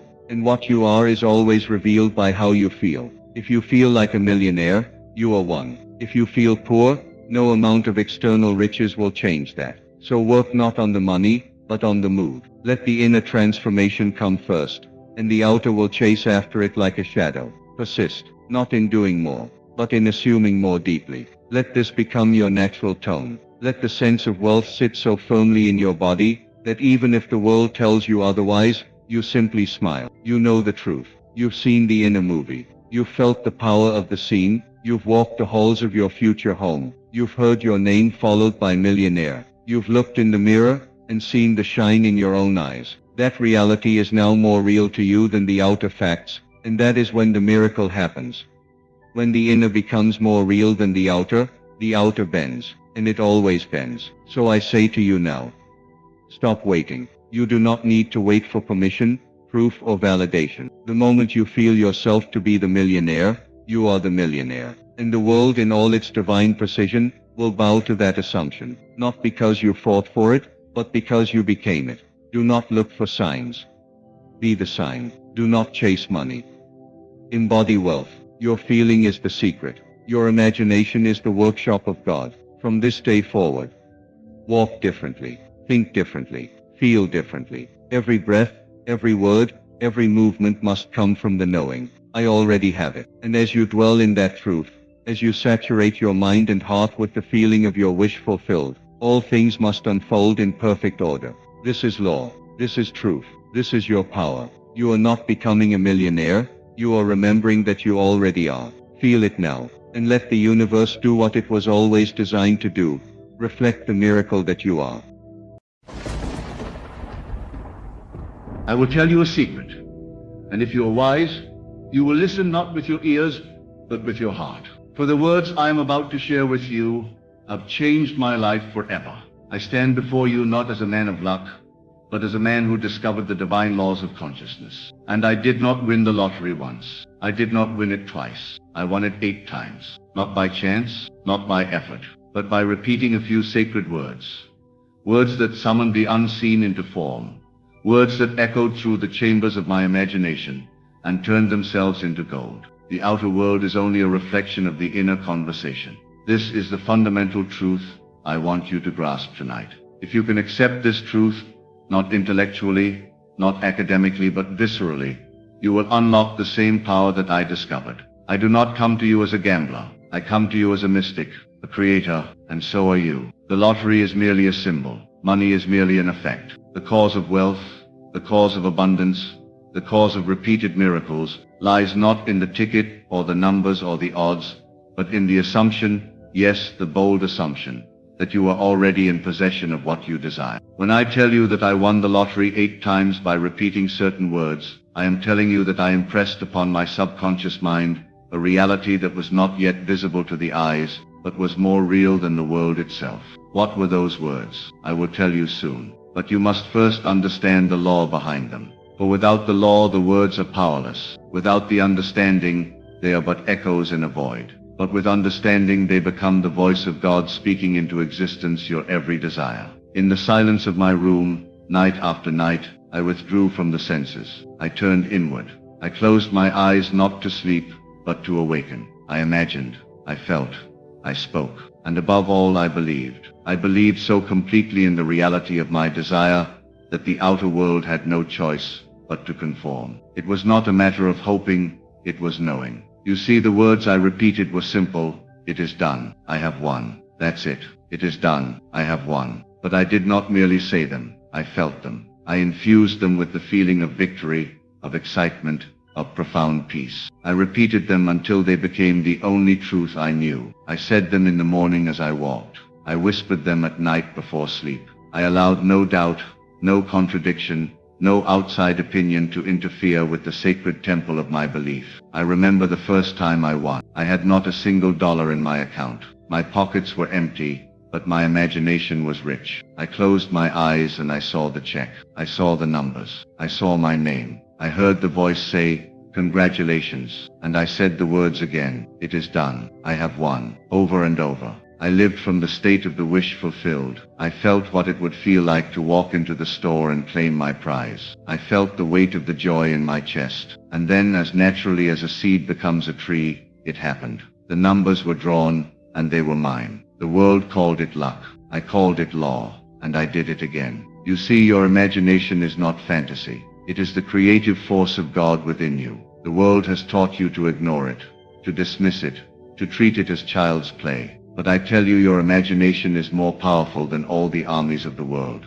It creates realities. It molds substance. And when you combine it with unwavering belief, you become unstoppable. Each time I won, I went deeper into this knowing. I let go of needing to understand the how. The how belongs to the universe. The how is none of your business. Your job is to assume the feeling of the wish fulfilled, to live from the end, to act not as if something might happen, but as if it already has. I remember one evening, after my third win, a friend asked me, "Aren't you afraid it won't work next time?" And I smiled, because I had already seen the next win in my imagination. I had already received the congratulations in my mind. I had already deposited the check in my vision. There was no fear, because there was no separation. The thing I desired, and the one desiring it were already one. And so I said again, "It is done. I have won," not as a request, not as a plea, but as a declaration, a decree, a knowing. There is something divine in repetition. For every time you repeat the truth,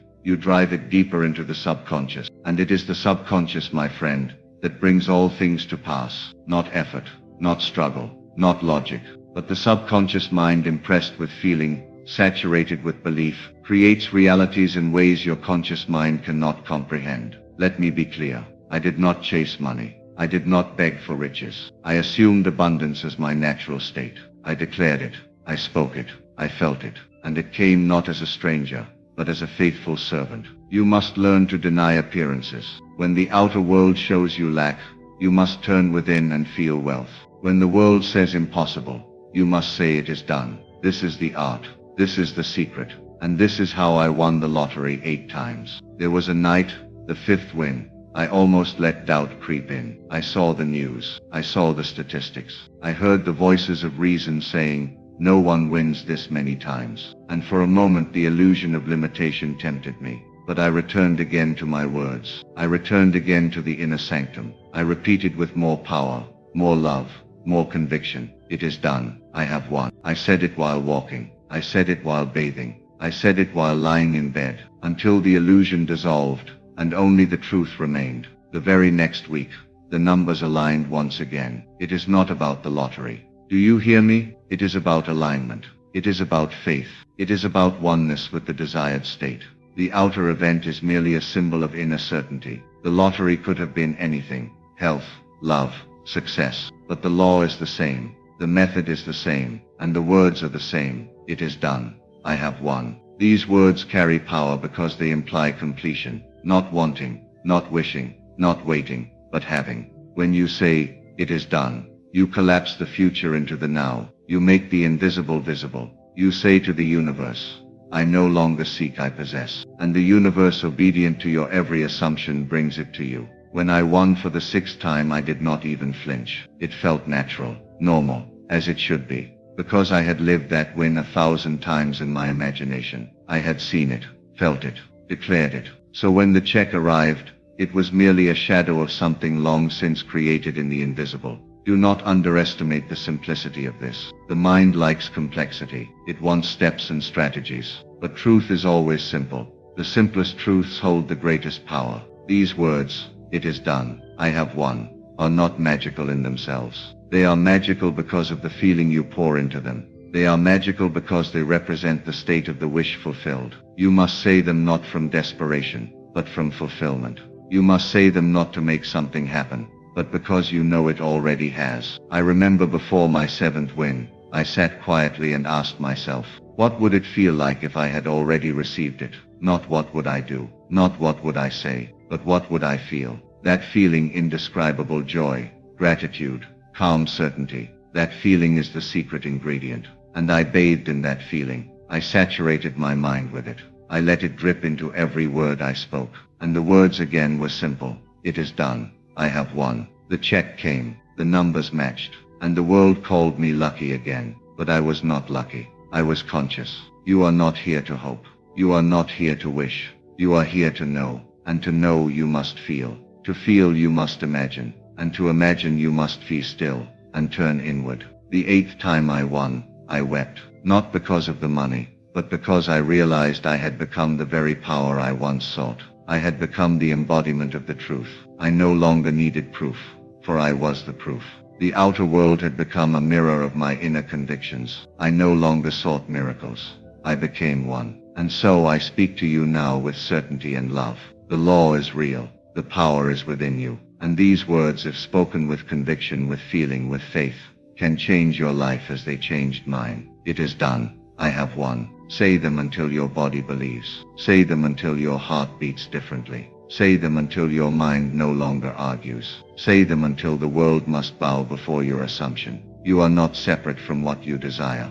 You are not far from your miracle. It is already within you, waiting for your recognition. And when you speak the truth, not just with your lips but with your being, the world rearranges itself to make it visible. I do not ask you to believe me. I ask you to test it.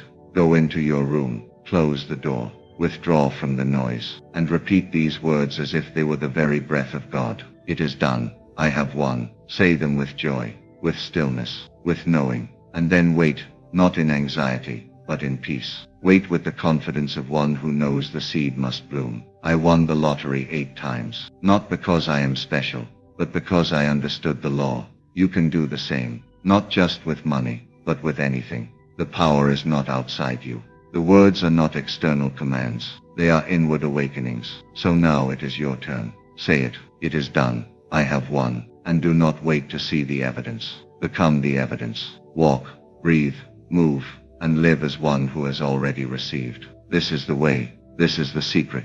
This is the law, and it is yours. When I say live as one who has already received, I mean fully immerse yourself in that state, not momentarily, not sporadically, but continuously. Let it be your dwelling place. Let it be your natural habitat. Every breath you take, let it be steeped in the reality of the wish fulfilled. Every glance, every step, every word you speak, let it come from the knowing that it is already yours. You must become so familiar with the feeling of your desire being real, that anything contrary to it begins to feel foreign, unnatural, out of place. Each of my 8 wins was not a result of chance, but of surrender. I surrendered not to fate, but to certainty. I stopped questioning, stopped hoping, stopped doubting. I stopped measuring time. I simply knew. There is a power in knowing, a magnetic pull that draws all things into harmony with your assumption. And when you stand firm in that knowing, you become immovable. You become the still point around which the universe must revolve.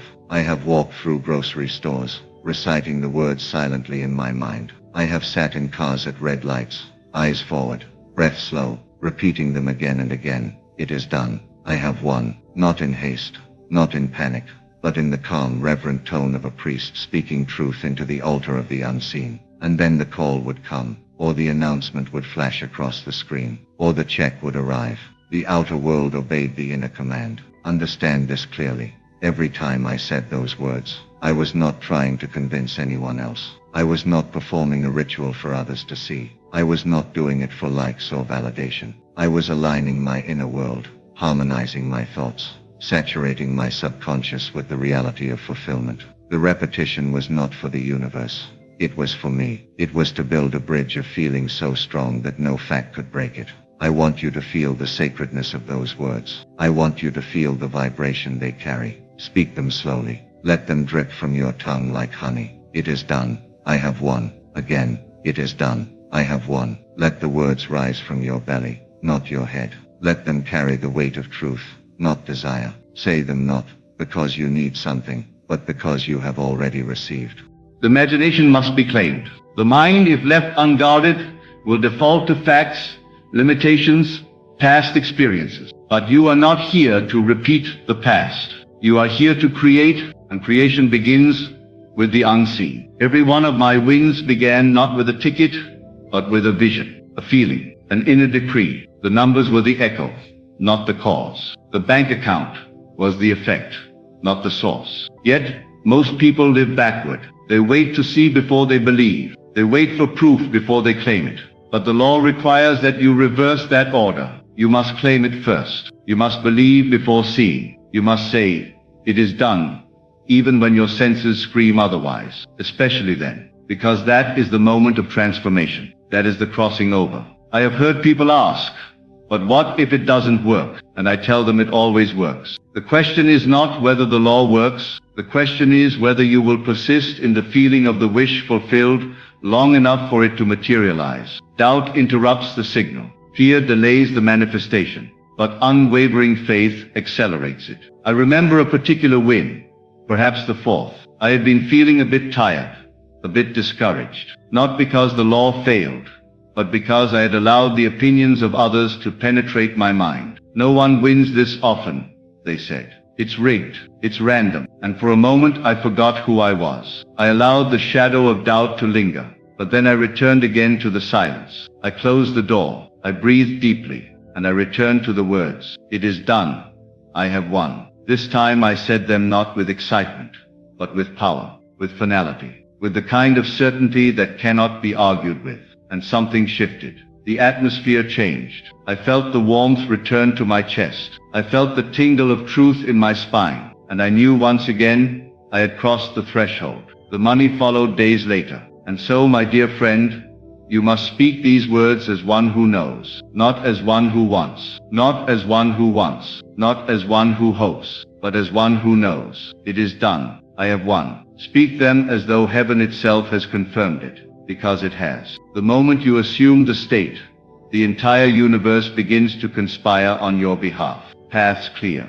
People move. Events align. All because you dare to assume. This law does not play favorites. It does not reward the lucky and punish the unlucky. It responds to the one who feels, the one who assumes, the one who embodies the end as though it were the beginning. And this is what I did, again and again and again. Each time I stood at the threshold of a new desire, I did not beg, I did not plead, I did not wonder. I simply entered the state. I clothed myself in it. I wore it like a second skin. I spoke the words, "It is done. I have won." And I let the feeling rise in me like a tide. I let it take me. I let it become me. And then the world responded, not with a whisper but with thunder. I want you to know that your words are not empty. They are seeds. And every seed, when watered with feeling, when nurtured with belief, must bear fruit. It is a law, a divine law, immutable, eternal. I became a living witness to this law, not once but 8 times. And still I know it is only the beginning. You can begin today. You don't need the perfect circumstances. You don't need the right ticket. You don't even need a reason. All you need is the willingness to turn within, to say the words, to feel the truth of them, to persist. Close your eyes now, just for a moment, and imagine. What would it feel like if your greatest desire had already come true? What would it feel like if the money were already in your hand? If the call had already come, if the reality you long for were already yours? That feeling, that is your portal. That is the door. Step into it with your words. Let your words be the key. It is done. I have won. And then walk as though it were true. Think as though it were true. Feel as though it were true. This is the great secret. Not the words themselves, but the consciousness behind them. Not the sound, but the knowing. And when the knowing is firm, the world bends. It cannot help but bend. And I tell you now, not as one trying to convince, but as one who has seen the power firsthand. You are already what you seek. You are already the winner. You are already in possession of it. Let your mind catch up to what your spirit already knows. Let your words align with what is already true in the unseen. Speak them again. It is done.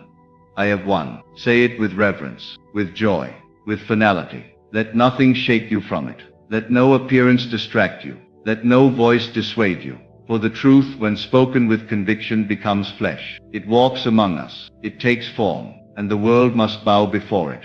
Do you feel it now, that quiet certainty, that subtle shift in your chest, that warm knowing that what you desire is already yours? That is the power. That is the magic. That is the God within you saying, yes, you have spoken and it is so. And so you continue. You live. You speak. You move in this world not as one who waits, but as one who has already received. This is the path. This is the way. This is the voice of creation speaking through you. Let that feeling deepen. Let it spread through your body, like sunlight pouring into a dark room. Each time you return to the words, it is done. I have won. You are realigning with the source. You are stepping again into the center of the truth, and that truth does not waver, does not tire, does not forget. It is ever present, waiting for you to claim it. There were days when the outer world looked exactly the same, days when nothing seemed to move, when the old thoughts tried to creep back in, whispering lies of delay, of impossibility. But I had made a covenant with my imagination. I had married the vision of the end. I could not betray it. So I stayed faithful to the feeling. I kept the inner atmosphere saturated with the reality I had chosen. I refused to be impressed by facts. Facts are old, they are history. And I am not here to repeat history. I am here to create destiny. I chose to impress my subconscious with a new truth. And that truth, when fully accepted, had no choice but to reflect itself in form. The world is clay. Imagination is the hand. Words are the sculptor's tool. And belief is the fire that hardens it into reality. So I ask you again, what are you repeating in your mind? What inner words are shaping your outer world? Are you rehearsing problems or declaring solutions? Are you replaying memories or recording prophecies? Because whatever you repeat becomes your rhythm, and your rhythm becomes your result. When I won for the second time, I realized something critical. I was no longer reacting to the world. I was instructing it. My words were not descriptions. They were commands. They were divine orders issued from the throne of consciousness. It is done. I have won. Those words did not describe my current circumstances. They declared my chosen state. And the world, faithful as a mirror, had to reflect it. The very structure of reality bent to accommodate my assumption. And it will do the same for you. You see, it's not about the specific lottery ticket. That is merely the symbol, the channel. What you're truly doing is calling abundance from the formless into form. You are aligning with the frequency of your fulfilled desire. When you dwell in that frequency long enough, when it becomes your home address, your permanent state of being, then manifestation becomes automatic, effortless, natural. That's what I discovered by the third time. I no longer needed to try. I simply needed to rest in the knowing. I didn't force, I didn't chase. I rested. And in that rest, everything came. I tell you truly, nothing stands between you and your desire, but your own inner conversation. Change the conversation, and the entire world changes with it. I changed mine. I stopped asking, will it happen? And began declaring, it is done. I stopped wondering what if, and began affirming, I have won. Not I will, not I might. I have. I am. I do. These are the words of power. These are the vibrations that shape matter. There is no waiting in the mind of the one who knows. Time collapses under the weight of assumption. The future folds into the now. When you assume the end, truly assume it, time becomes your servant, not your master. This is why I could win again and again, because I had already gone to the end. And the end is always birth, not death. Creation, not repetition. Victory, not delay. Even in the moments of silence, when the world had not yet echoed my inner declaration, I knew it was already moving, like a seed beneath the soil, invisible but certain. I trusted that process. I did not dig it up with doubt. I watered it with words. I nourished it with feeling, and it bloomed in its perfect time, again and again, until the idea of winning was no longer a shock. It was simply the expected outcome, the natural outpicturing of my inner state. And so I ask you now, will you persist? Will you continue speaking the words until they become more real to you than anything else? Will you dare to believe in the invisible? Will you honor your imagination above your senses? Will you choose the reality of your choosing, not the one handed to you by circumstance? Because your desire already exists. It is not being created, it is being received. But you must tune your inner frequency to receive it. Your words are the tuning fork, they align your energy with the state you claim. This is why the repetition matters. This is why feeling matters. You are not saying words to get something, you are saying them to become something, to become the one who already has it, to embody the reality in full. And each time you do, the world reshapes itself around you. Sometimes subtly, sometimes dramatically, but always faithfully, because the world has no choice.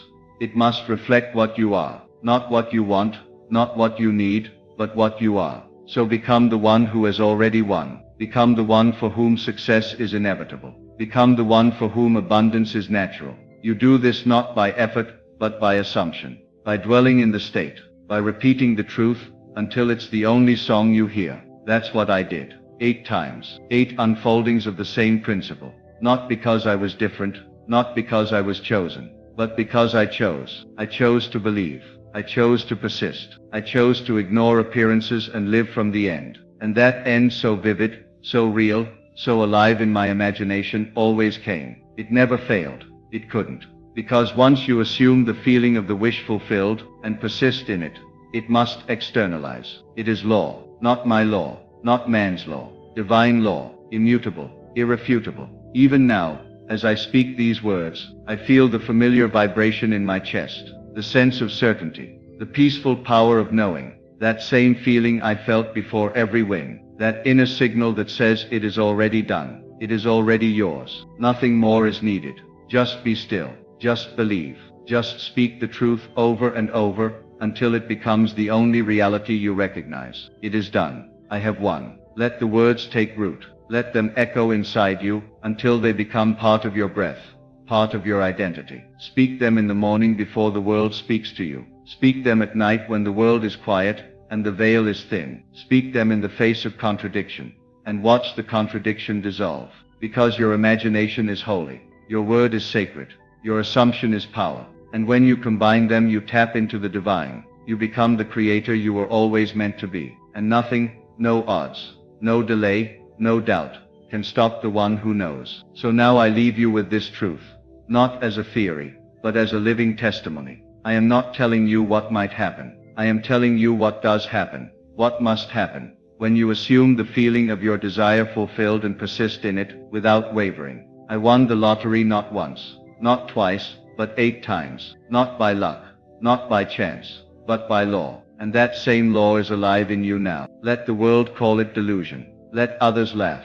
But you will know. You will feel the truth stirring in your soul like fire, undeniable and eternal. You will rise above doubt. You will speak the words, not as a plea but as a decree. And the universe will obey, as it always has, as it always must. So go now, not to hope, but to assume. Not to wait, but to become. Step into the end boldly. Walk with the authority of one who already possesses the promise, and say it again and again, until the heavens and the earth echo back your truth.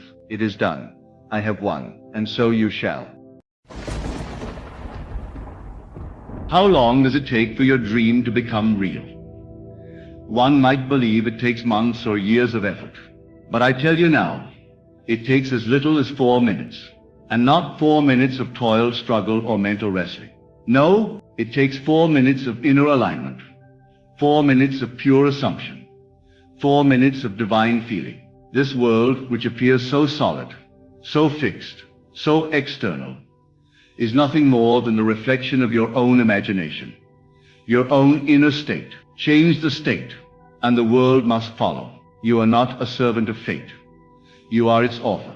Everything you have ever seen, touched, loved, or feared is your own consciousness made visible. Now I speak not of a theory, but of a law. This law is unchanging, constant, eternal. The outer world is a mirror. You may polish the mirror, paint the mirror, or curse it for what it reflects. But unless you change the face it is reflecting, nothing will alter. The face is your consciousness. The image is your experience. There is no other cause but imagination. And if imagination be the cause, then you hold the key. This key, if rightly turned, can unlock the vaults of heaven and spill its treasures into your world. So how do you use this key? How do you manifest anything in 4 minutes? I will tell you, and if you will do it, not just hear it, but truly do it, your life will shift in ways that the rational mind cannot comprehend. You do not need to believe in magic. You do not need to understand quantum mechanics. You simply need to feel as though your desire were already fulfilled. Begin with stillness. Turn away from the noise of the world. Enter the silence. Close your eyes and become aware of being. Not being someone or something, but simply being. I am. That is the beginning of all manifestation. I am is God's name, and it is your name. Before you call yourself John, or Mary, or Peter, in those 2 words, I am, all things live. But do not follow those words with lack. Do not say, I am broke, I am sick, I am alone. For in doing so you call into existence the very conditions you wish to escape. Instead, choose your desire. Choose it deliberately. Become very still. And then in that stillness, imagine. Suppose your desire is to be wealthy. Then in your inner sanctuary, do not merely think about wealth, be it. Feel yourself already possessing the riches you seek. How would you move? How would you breathe? What would you see, smell, hear, touch, if your bank account overflowed? Would your shoulders be more relaxed? Would your heart be lighter? Would your smile come quicker? Let the answer come not from your intellect, but from your soul. And now in that inner world, dwell. Do not rush. Do not doubt. For these 4 minutes, believe with your entire being that what you wish is already so. If doubt comes knocking, do not open the door. It will pass. All doubts belong to the outer man, but manifestation is the work of the inner man. The outer man believes only what he sees, but the inner man sees what he believes. This practice is not about straining or forcing. You are not trying to create something from nothing. You are aligning with that which already exists in potential. Creation is finished. Everything you could ever desire already is. You are not manifesting by effort.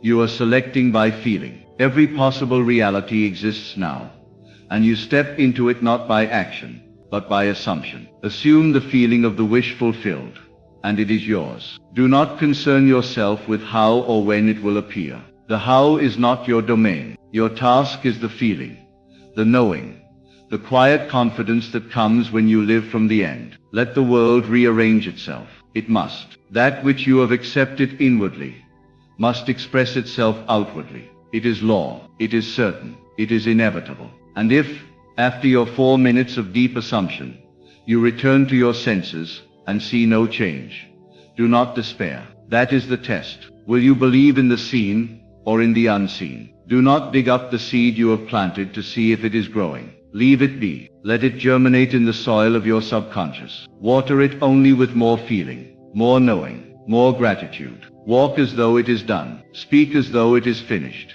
Live as though it were real. That is true faith. And faith is the substance of things hoped for, the evidence of things not seen. Some will tell you that manifestation requires work, hustle, and endless planning. Let them toil.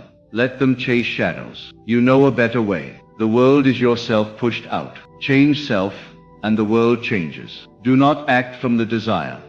Act from its fulfillment. There is nothing to get. You already have it in consciousness. You are not moving toward your desire. You are moving from it. Even now, as you listen to these words, you can begin. Take a breath. Enter the silence. Choose your desire. Feel it real. Use all your senses. Not your outer senses, but the senses of imagination. See the faces that would congratulate you. Hear the words they would speak. Touch the objects that belong to your new world. Taste the champagne of your celebration. Smell the perfume of success. It is all within you now. You do not need more time. You need more feeling. Let the feeling take over you. Let it flood your being until you are drunk with joy, until there is no separation between you and your desire. The two must become one, for only then can the child of manifestation be born. And once you have felt it, release it. Give thanks. Say, it is done, and go on with your day. You need not repeat the process endlessly. Repetition is not for God. It is for man who doubts. When you know it is done, you rest, you relax, you receive. And if ever the old state tries to return, smile and reaffirm, that is no longer I. I am now he who has. I am now she who is. I am now ze who is. I am now the one who lives the dream. The 4 minutes are not counted on a clock. They are measured in depth. A single second of true, burning, vibrant, unquestioned assumption is more potent than hours of wishful thinking. Do not wish, assume. Do not hope. No. Do not beg. Command. For you are not separate from the Creator.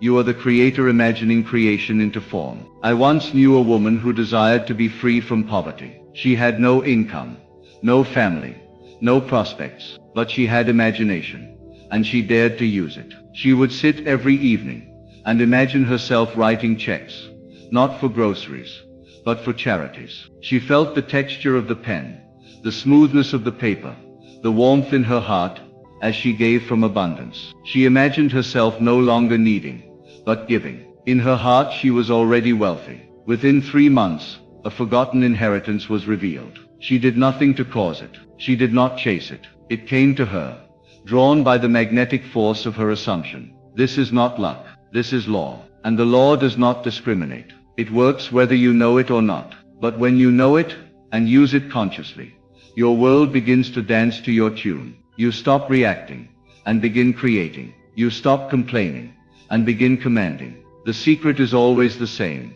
Assume the feeling of the wish fulfilled. Live in the end, and let the outer world catch up. You do not chase, you attract. You do not strive, you receive. You do not manipulate, you align. And alignment takes minutes, not years. But this world will test you. It will tempt you to believe in appearances. It will whisper, see, nothing has changed. And that is the moment you must remain firm. You must declare, I do not live by sight but by vision. I do not live by circumstance but by assumption. I do not live in the old world, but in the new one I have created within. And slowly or swiftly, the world bends, the people shift, the opportunities come, the money appears, the love arrives, the health returns. But it is not the outer event that matters. It is the inner transformation. For once you have learned to manifest anything in 4 minutes, you have discovered your true nature. You are not a creature of circumstance. You are a creator of worlds. So do not delay. Do not wait for permission, or a sign, or a better time. Go now. Enter the silence. Close your eyes. Become still, and declare I am. Then speak the unspoken desire, not to the world, but to yourself, and feel it real. Let your heart race. Let your soul smile. Let your whole being radiate with the truth of it. 4 minutes. That is all it takes. Not because the universe needs time, but because you do. 4 minutes to silence the doubts, to dissolve the resistance, to replace the old man with the new. 4 minutes to remember who you are. 4 minutes to call forth the world from within. You are the operant power. No one else to blame. No one else to wait for. It is all you. The world you experience is the echo of your inner song. Sing a new song, and the echo must change. Try it now. Choose one thing. Just one. Close your eyes. Go within. See it. Hear it. Touch it. Live it. Let your imagination wrap around it like silk. Feel the joy. Feel the pride. Feel the completion. Say in your heart, it is done. And then release it. Let it go. Not in frustration, but in peace. And when the sun rises again, you will find the world has shifted. Sometimes subtly, sometimes boldly, but it has shifted. And you will know. The inner creates the outer. Imagination creates reality. You have always been the author. Now you remember. Do not be deceived by the seeming delay between the imaginal act and its physical appearance. Time is not a barrier, but a servant. It yields only to conviction, not to fear. When the imaginal act is done in faith, done with the full acceptance that what you felt was real, then the seed is planted in the fertile soil of the subconscious, and nothing can stop its growth. Even if the world appears unchanged, beneath the surface, the waters are parting, the heavens are moving, and all things are being reshaped to reflect your inner decree. If you look too soon for evidence, you may disturb the roots. Patience, therefore, is not waiting in desperation. It is confident knowing. It is the rest that comes from certainty. What if doubt arises? Then return. Gently, not frantically. Return not to strive, but to feel again. Your work is not in the repetition of words, but in the restoration of feeling. The law does not respond to phrases.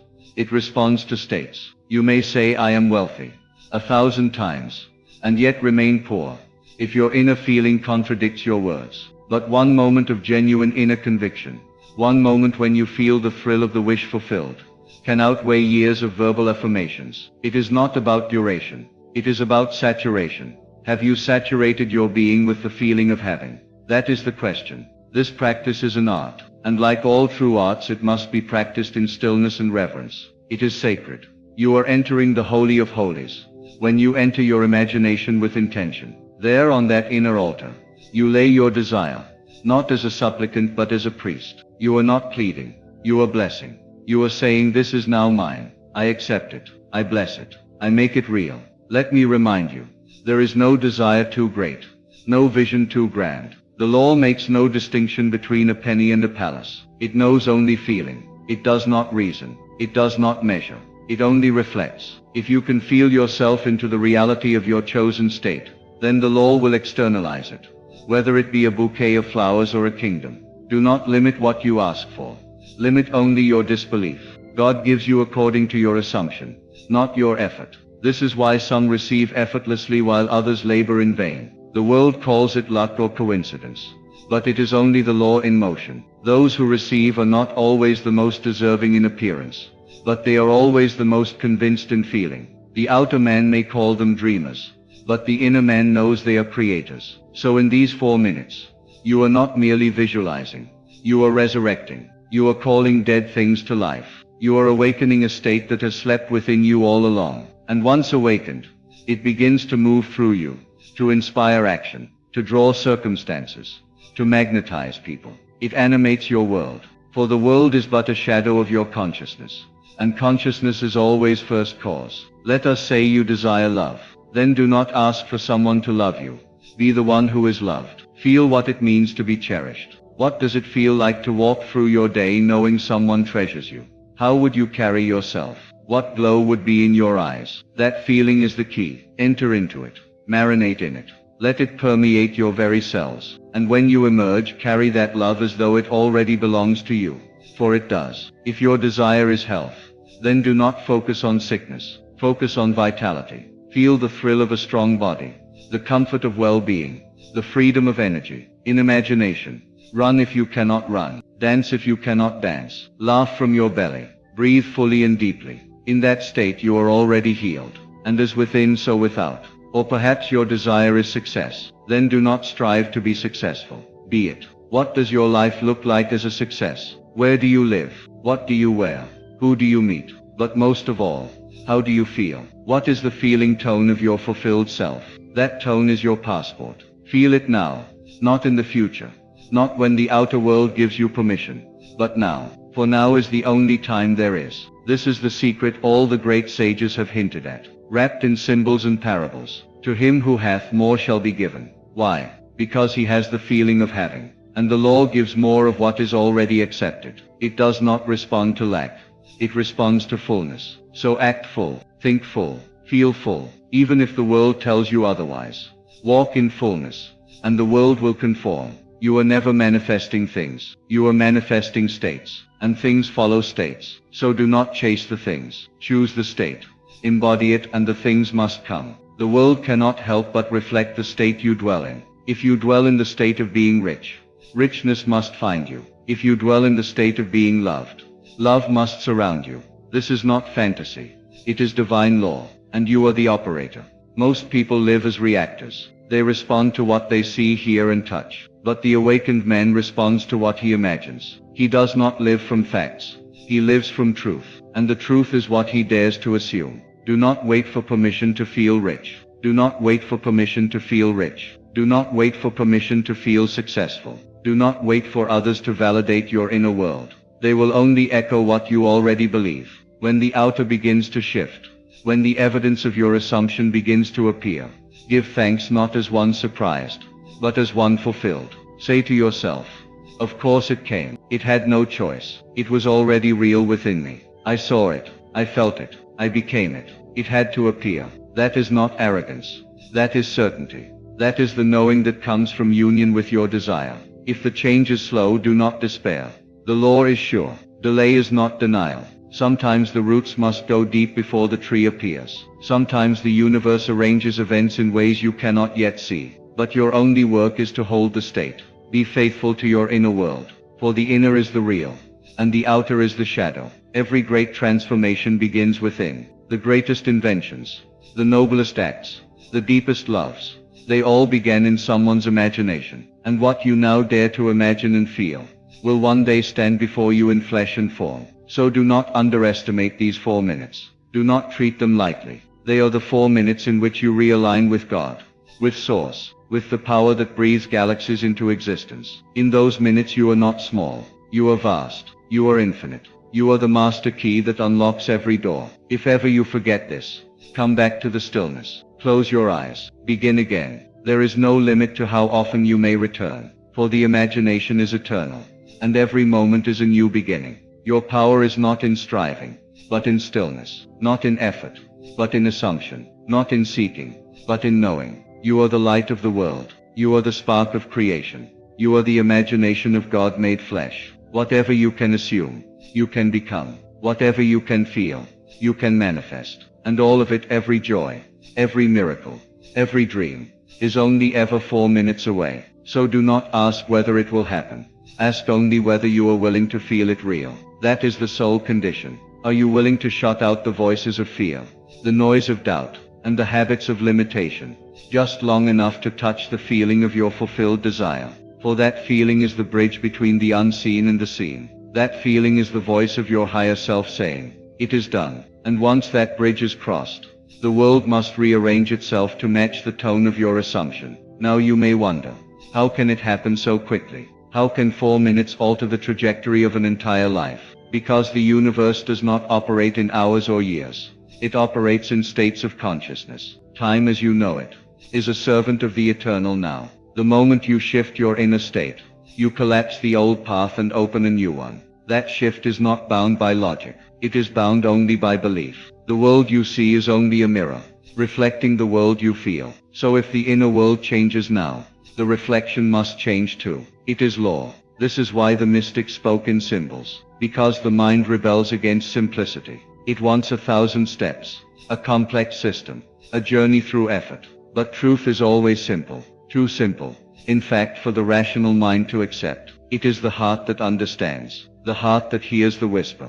Assume it and it shall be so. That is not poetry. It is instruction. Let me tell you again, gently and firmly, that you do not have to wait. You do not need more time, more resources, more preparation. You only need to align your inner feeling with the thing desired. Not someday, not when it seems reasonable. Now, feel it now. Live from the end now. Close your eyes, and step into the scene that would be true. If your desire were already fulfilled, hear what you would hear, see what you would see. Most of all, feel what you would feel. This is your work. This is your power. The reason 4 minutes is enough is because feeling does not require time. It requires attention. Your mind may wander, but the moment you bring it back to your imagined scene, to your chosen state, you enter the timeless dimension of consciousness. There, all things are already yours. There, you are not hoping, you are knowing. You are not waiting, you are claiming. You are not reaching, you are receiving. In that moment, you no longer chase reality, you create it. This is the great turning point in a man's life, when he ceases to react to what is, and begins to live from what he imagines. He becomes the cause, not the effect. The master, not the victim. The scriptwriter, not the actor, lost in someone else's plot. And what is the first act of the master? To feel it real, to step into the scene behind the veil, and walk as one who already has. Many say, but I do not feel worthy. And I say, worthiness is not a condition, it is a decision. You are worthy because you are aware. You are worthy because you can imagine. You are worthy because the spark of the Creator lives in you. And that spark does not require permission to shine. Let your desire be the proof of your right to fulfill it. If it is within you, it is yours to claim. Do not ask the world to confirm your state. Confirm it yourself. The world is slow to respond, only when the inner conviction is shallow.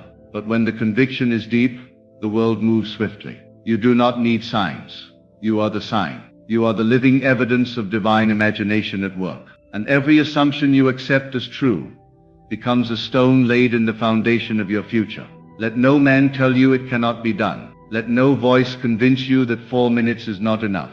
For in 4 minutes of sincere assumption, you can do what years of action cannot. You can alter the blueprint of your reality. You can tear down walls of lack and limitation. You can birth a new self. And so when you rise from your chair, from your bed, from your silent meditation, rise as the one who already has. Move as the one who is already chosen. Speak as the one who is already blessed. Do not wait for the outer to change before you do. That is the way of the sleeping man. But you, the awakened, must change first. And the outer will follow as surely as dawn follows night. Each time you perform this 4-minute act, you are impressing the subconscious. And the subconscious, like the womb, does not question what it receives. It nurtures it, multiplies it, and brings it forth. It is the servant of your inner word, and your feeling is that word. If you persist in the assumption of your desire already fulfilled, the subconscious must obey. It has no other choice. You are the operant power. That means nothing happens unless you cause it. And you cause it not by struggle, but by alignment. The inner and outer are not two. They are one. The separation is an illusion. Your imagination is not less real than the world. It is more real. For the world is born of imagination, not the other way around. So when you sit quietly and feel the joy of having your desire, you are not pretending. You are creating. When you say it is done, you are not lying. You are declaring. When you walk in faith, you are not ignoring reality. You are commanding it. And the universe bends to the one who believes. Do not wait for circumstances to tell you what is possible. Tell your circumstances what is now true. The moment you accept the imaginal act as fact, the world must reflect it. Perhaps not in the way you expect. Perhaps not on the timeline you demand. But reflect it, it must. For the law is perfect. It does not err. It does not discriminate. It only responds. What does it respond to? Feeling. Not words. Not effort. Feeling. That is why 4 minutes is enough. Because one moment of true feeling can rewrite the script of your life. The man who lives in fear creates reasons to fear. The man who lives in love creates reasons to rejoice. Both are using the same law, but only one does so consciously. You must choose this day whom you will serve, fear or faith.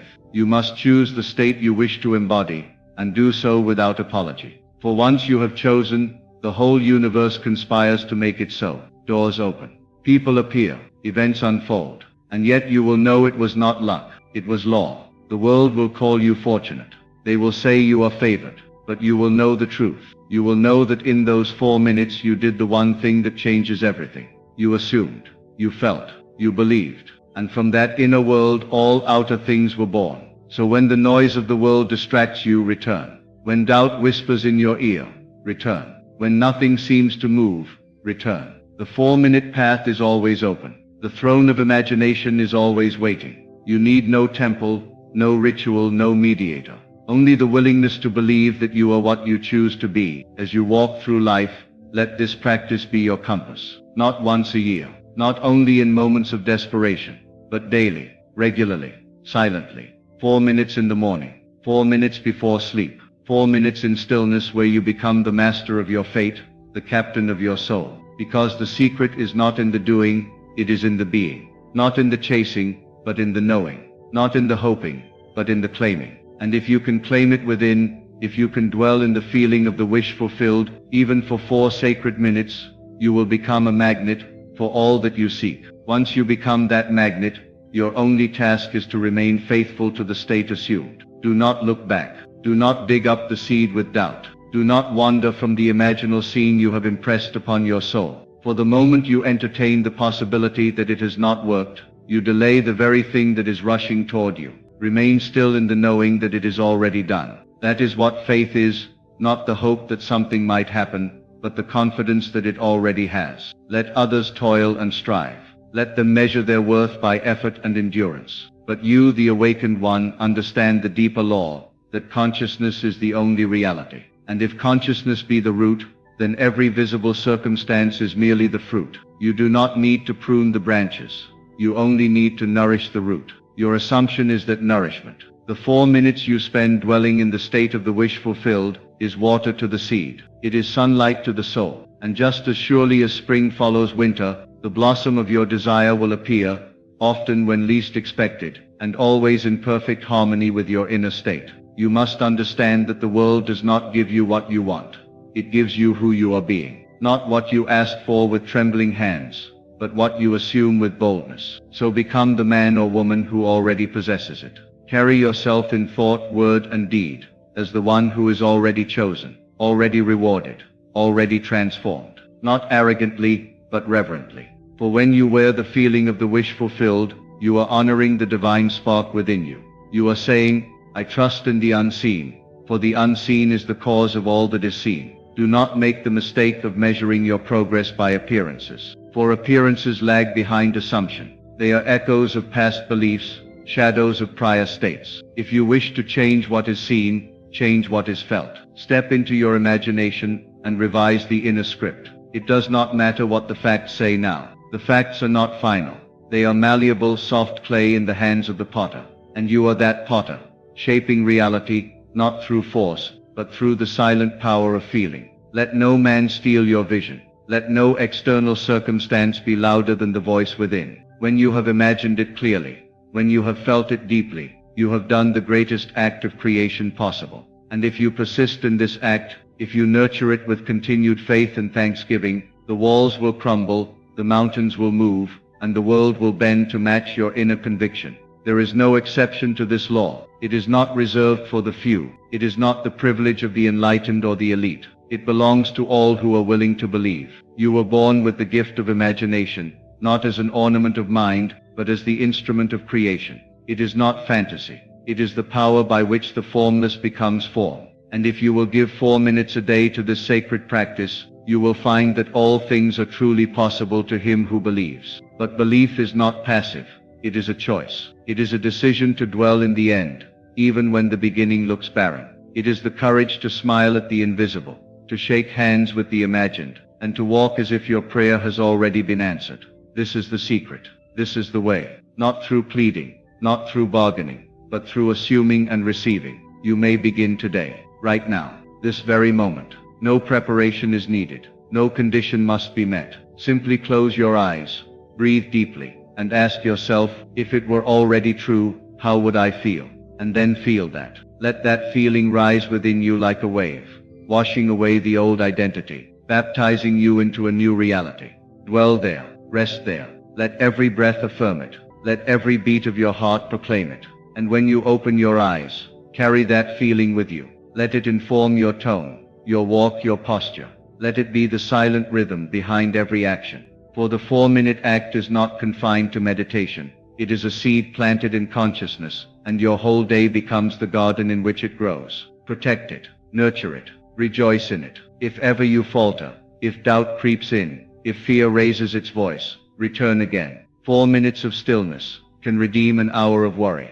4 minutes of alignment can rewrite the story. This is your true inheritance, your divine right to imagine boldly and to live joyfully from the reality imagined. So let the world rush, let it chase and strive. You, however, will rest in the knowledge that everything you desire is already yours by right of consciousness. And as you rest, you will receive. As you remain faithful, you will witness the miracle unfold. Not because you fought for it, but because you accepted it. Not because you earned it, but because you dared to feel it real. In that feeling, simple, powerful, eternal, you will know the truth of all the sages, all the prophets, all the mystics who have walked before you. They did not teach effort.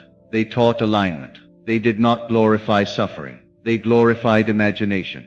And in your 4 minutes each day, you stand with them. You join the company of creators. You remember who you are. Because you were never meant to beg for crumbs. You were meant to command feasts. You were never meant to crawl in shadows. You were meant to walk in light. And if you dare to imagine your greatest desire, and feel it now with conviction, it must come to pass. For nothing can stop the one who knows that imagination is God, and that God in man is his own wonderful human imagination. And so, my friend, remember this. The power to manifest anything you desire does not lie in distant actions or endless waiting. It lives within you. In the sacred 4 minutes you choose to dwell in the feeling of your fulfilled wish. This is not a trick or a fantasy. It is the fundamental truth of existence. When you align your consciousness with the end already accomplished, you become the master architect of your reality. No circumstance can resist the force of a mind unwavering in its assumption. Claim this power now. Choose to believe with your whole being. Let those 4 minutes each day be the crucible where your dreams are forged into reality. Stand firm in this knowing, and watch as the universe conspires on your behalf,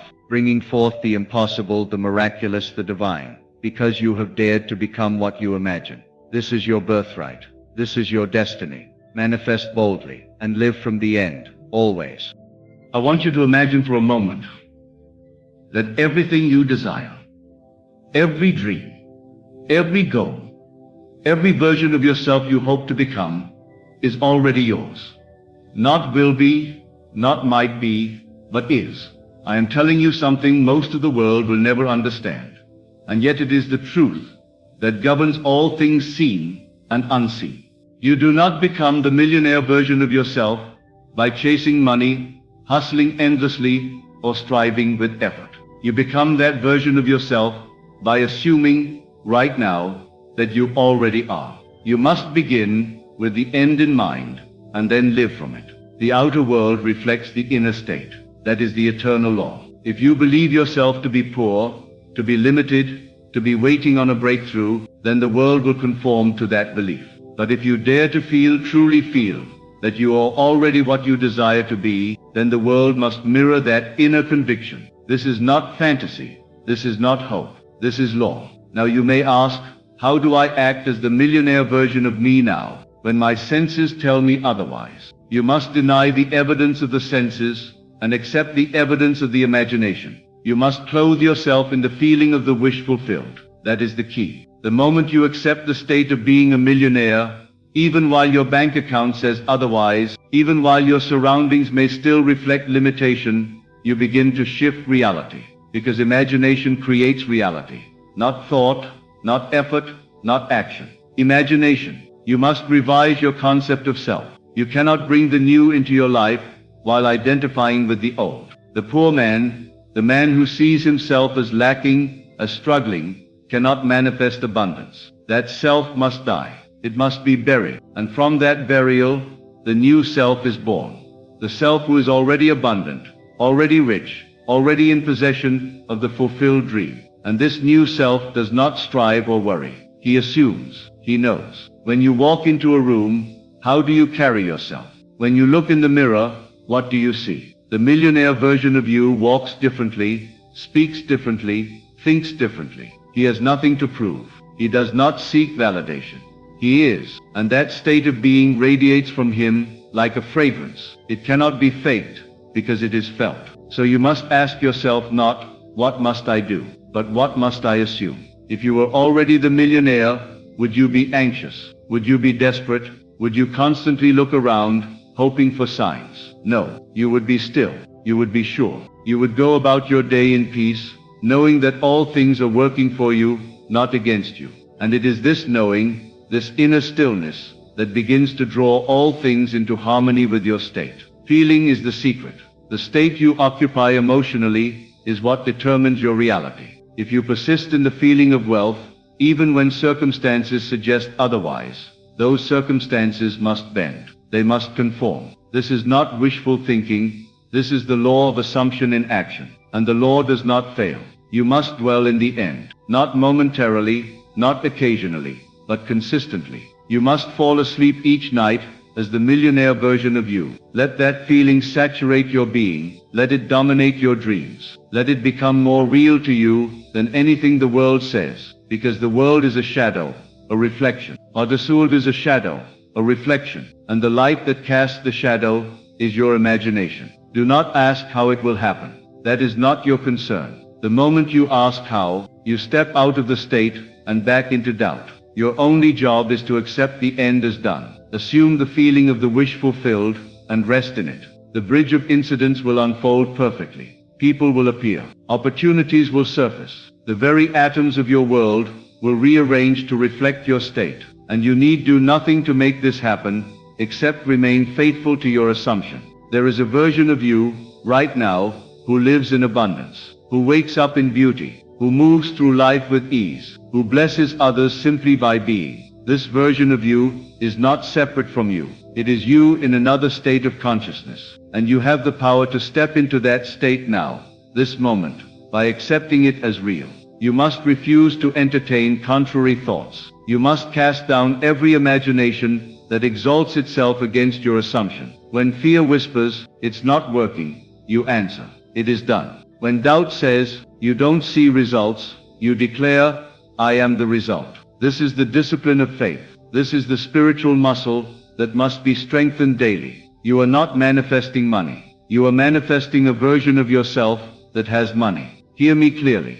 You are not trying to get something. You are becoming someone. The version of you who already is what you desire to be. That is the one you must claim. And from that claiming, everything else flows. Begin now to speak as this new self would speak. Not arrogantly, but confidently. Speak blessings. Speak gratitude. Speak as if it is already yours, because it is. Your words have power, not because they are magic, but because they flow from your inner state. And when you speak from the state of fulfillment, the world must echo back your assumption. Walk differently. Sit in stillness, and see yourself in the home you desire. Driving the car you love. Giving freely to those in need. Not someday, not in a future time, but now. Feel it real. Smell the air. Hear the sounds. Touch the textures. Let the scene live in you, and you in it. That scene, fully accepted, will harden into fact. Do not be discouraged by delay. Delay does not mean denial. It means the roots are growing. It means the seed you planted is taking form beneath the surface. Keep watering it with your assumption. Keep shining the light of belief on it. And in time the fruit must appear. The world is plastic to your inner vision. It bends and molds according to the images you consistently hold. What image are you holding of yourself? If it is not the image of a millionaire, of a generous, joyful, free soul, then change it now. You are not bound by your past. You are not defined by your conditions. You are defined by your imagination. You cannot serve two masters. You cannot live in abundance in the inner world while worshipping lack in the outer world. You must choose this day whom you will serve, your senses or your imagination. And when you choose imagination, you step into divine power. You become the operant power, the cause of all things. Think of money, not as paper, not as coins, but as energy, an extension of your state. The freer you feel within, the more freely it flows without. When you see yourself as already abundant, the universe responds. It echoes your internal music. It must start today. In this very moment, breathe and relax into the feeling of already being wealthy. Not in striving, but in knowing. Not in pushing, but in allowing. The millionaire version of you is calm. He knows the world is his mirror. He does not chase. He attracts. He does not doubt. He dwells. He does not react. He creates. If tomorrow you woke up and were already in possession of everything you've ever wanted, how would you act? How would you dress? What would you say? How would you respond to life? Now take that version of you and bring it into this moment. Let that version be the one who speaks now, who walks now, who decides now. That is how you collapse time. That is how you bridge the unseen and the seen. Live from the end, not toward it. That is the secret. That is the law. When you assume the end, all means are provided. All doors open. All paths straighten. You need not beg. You need not fight. You need only believe. This is not a performance. It is not acting in the sense of pretending. It is acting in the sense of embodiment. You are becoming in consciousness what you desire to express in form. And when the consciousness is fixed, the form follows. Always, without exception. The outside world is a delayed reflection of the inner man. What you are conscious of being now will be your experience tomorrow. Therefore begin now to be the millionaire. Not to become, but to be. Sit with that identity until it saturates your bones. Until every word, every glance, every breath flows from that state. Let others doubt. Let others question. You remain faithful. You are not subject to statistics, to circumstances, to limitations. You are subject only to your assumption. That is your reality. That is your power. When you understand this, you no longer beg life to give you things. You realize you are the life giver, the creator, the potter, not the clay. You mold reality with your imagination. You command it by your state of being, and you rest knowing it is done. The world is waiting on you to show up as your true self. Not the self conditioned by lack, but the self awakened to power. The self who dares to believe that all things are possible. The self who knows that imagination is not fantasy, but the truest substance there is. So I say to you, as one who has walked this path and proven its truth, assume the feeling of the wish fulfilled. Live from the end. Rest in the knowing. You are the millionaire now. Let the world catch up, and it will. Walk into every situation as if you are the one they've been waiting for. Enter rooms like your presence is the confirmation of answered prayers, not from arrogance, but from awareness. The awareness that you are already in possession of the riches of your own consciousness. The awareness that nothing is missing, and nothing is broken. When you carry that awareness, people feel it. Circumstances respond to it. Life yields to it, because it always responds to the dominant vibration of your inner world. The millionaire version of you does not rehearse lines, does not seek favor, does not perform for applause. He lives, he moves, he breathes in the fullness of being. He doesn't ask, can I afford this? He asks, does this match my vision? He doesn't weigh decisions in fear. He decides from clarity. He doesn't check the balance. First he checks the feeling. That feeling of power, peace, knowing. Let that become your currency. The greatest wealth is not the money itself, but the state that generates it. The millionaire state is a vibration, a frequency. And once you tune in, money becomes the natural echo of that inner music. You don't manifest it once.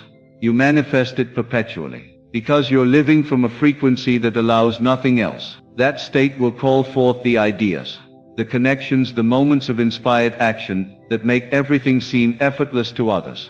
Yet to you, it's simply normal. You must get used to the new normal. Normal must now mean overflow, not barely enough. Normal must now mean generosity, not grasping. Normal must now mean joy, not tension. And the only way to do this is to rehearse internally the emotions of your future now. Sit in silence and feel what it feels like to look at your bank account and see an abundance of zeros in your favor. What does it feel like to send money freely to your family, your friends, your causes? What does it feel like to invest with clarity and ease? Not later. Now. That emotional rehearsal is more powerful than any business plan or strategy. For the consciousness that attracts wealth must precede the experience of wealth. You are not trying to create wealth. You are remembering who you are. Wealth is your natural state. Lack is learned. Scarcity is a distortion. But abundance, it's divine. The more you strip away the voices of fear, guilt, and unworthiness, the clearer you will hear the voice of truth. You were never meant to struggle. You were meant to shine. So stop apologizing for wanting more. Stop feeling guilty for envisioning a life of luxury, ease, and peace. These desires were placed in your heart not to tease you, but to lead you. Follow them. Trust them. They are signposts pointing toward the version of yourself who already exists, waiting only for your permission to emerge. When you give that permission, when you say yes to your own greatness, the universe echoes that yes with opportunities, with favor, with synchronicities too perfect to plan. But it all begins with that internal yes, that commitment to assume the millionaire state before a single dollar appears. That's where most people miss it. They want the proof first. They say, show me the evidence, and I'll believe. But the law says believe and the evidence will come. This is why assumption is so powerful. It places the burden of proof not on the world, but on your imagination. And your imagination is always ready to provide. You don't need permission. You don't need approval. You don't need better conditions. You need only one thing. A new self-concept. A concept that says, I am already it. That is the gate. That is the door. And the moment you walk through it, you enter a reality that was always waiting for you. Not because you earned it, but because you accepted it. There is no force outside of you withholding wealth. The only gatekeeper is your assumption. The only doorkeeper is your vibration. And you have the key in your pocket. Use it. Unlock the self that already has what you desire. The version of you who doesn't ask if, but assumes when. And soon when becomes now. Stop trying to change the world and change your state. The world will follow. It always does. It is law. Do not waste energy fighting shadows. Turn inward. Enter the silence. Feel the wish fulfilled. And live from that point forward. Even your imagination must become disciplined. Do not rehearse scenarios of lack. Do not replay past failures. Do not engage in internal conversations that contradict your desire. Speak from the end. Feel from the end. Live from the end. This is not a temporary performance. It is a permanent residence. You do not visit the millionaire state. You live there. You decorate the walls of your mind with images of joy, freedom, and abundance. You walk through the corridors of your imagination like one who belongs. You sleep in the bed of fulfillment. You wake up to the fragrance of success. And from this consistent dwelling, the outer world must align. You are not lying to yourself. You are speaking the truth in advance. Because the truth of your being is not what the world says, it's what you accept as real. Reality as you know it is nothing more than your most dominant assumption made visible. So choose carefully. Assume wisely. Let go of the need to hustle and grind your way to success. The real work is inner. The real labor is belief. The real currency is consciousness. And when you do that work, when you pay yourself in belief, in confidence, in awareness, then the physical currency follows effortlessly. You'll begin to notice something beautiful. Money comes not from effort, but from alignment. The right people call. The ideas show up in the shower. The messages you needed to hear appear in books, in conversations, in dreams. Life begins to feel orchestrated, choreographed, divine. And it is. It always was. You just finally attuned your consciousness to the right channel. You're no longer tuning into the frequency of lack. You're tuning into the frequency of overflow. You're not asking for wealth, you're broadcasting it. And everything in your world starts responding as if to say, ah, there he is, the one we were waiting for. You will smile, not because something happened, but because you now understand you are the cause. You are the root, the origin. You are the power that made it happen. And in that moment, fear dies, doubt dissolves, and the real you, the divine you, the millionaire you, takes the throne. From that throne, you don't just create for yourself, you create for others. You bless, you give, you inspire. Because true wealth is not what you have, but who you become. And who you become naturally blesses others. You become the living evidence that the law works, that imagination is power, that what you feel inside, you experience outside. You carry that truth, not in words but in presence. You don't need to convince anyone. Your life becomes the sermon. Your energy becomes the proof. People will say there's something about you. You seem so at peace, and you'll know. You'll know that it's not something you learned, it's something you remembered, something you chose, something you assumed. From there it only deepens. The state of abundance becomes so normal that anything less feels foreign. Lack becomes a stranger. Struggle becomes unrecognizable. You live in a rhythm of flow. And because you are no longer chasing anything, everything begins to chase you. You become magnetic, not because of effort, but because of embodiment. The millionaire version of you was never far away. He was always right here waiting for your yes, waiting for your permission, waiting for you to stop doubting, to stop analyzing, to stop postponing, and simply become. And now that you have stepped into that state, everything changes, everything bends, everything aligns. Keep going, keep persisting, keep dwelling in the end. Do not look for confirmation outside, feel it inside. And as you continue to feel it, think it, speak it, and live it, the world will bow to your inner world, because that's what it does. It must. Now as you dwell in this new state, you will notice subtle shifts, perhaps a message from an old contact, an unexpected check in the mail, an opportunity arriving at just the right moment.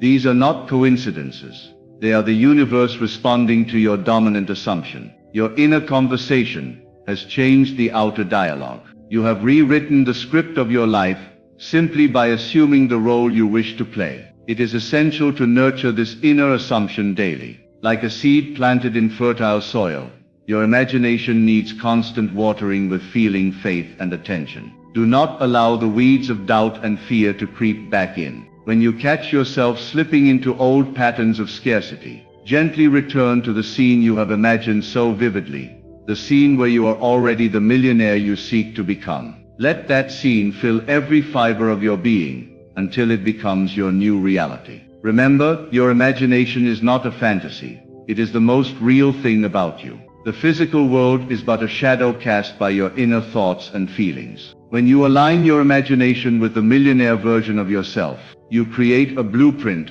that your external reality cannot help but follow. This is the essence of the law of assumption. You assume the feeling of the wish fulfilled, and the world transforms to match that assumption. Do not confuse this with wishful thinking or mere daydreaming. This is a purposeful, deliberate act of creation. It requires discipline and patience. Your thoughts and feelings must be controlled and directed with the same seriousness a master composer gives to his symphony. Each note must be deliberate. Each feeling must be chosen. The millionaire you is not impulsive or inconsistent. He is steady, confident, and unwavering. In moments of silence, close your eyes and live inside that version of you. See your surroundings, your home, your car, your office. Hear the conversations you have. Feel the emotions you experience: pride, gratitude, joy, and peace. Immerse yourself fully in this reality until it feels more true than your current circumstances. The more detailed and vivid your inner world, the more powerful the external manifestation. One of the greatest mistakes is to act as though you are waiting for the external world to change before you assume your new state. The millionaire you exists independent of any external condition. His wealth is first and foremost an internal reality. Money, opportunities, and success will follow as an inevitable consequence. As you cultivate this internal millionaire, you begin to think and speak differently. Your language changes. You no longer say "I hope" or "I wish." Instead, you say "I am, I have, and I enjoy." These words are not empty. They carry the weight of your belief. Your speech becomes a declaration of your new identity, and your surroundings respond accordingly. Surround yourself with reminders of this new state, images, affirmations, and environments that resonate with your vision. These external cues support the internal shift and help keep your imagination focused. But remember, the true power lies not in external objects, but in your feeling of reality. Objects can inspire, but they cannot replace the feeling of being already wealthy. The millionaire you also treats money with respect and gratitude.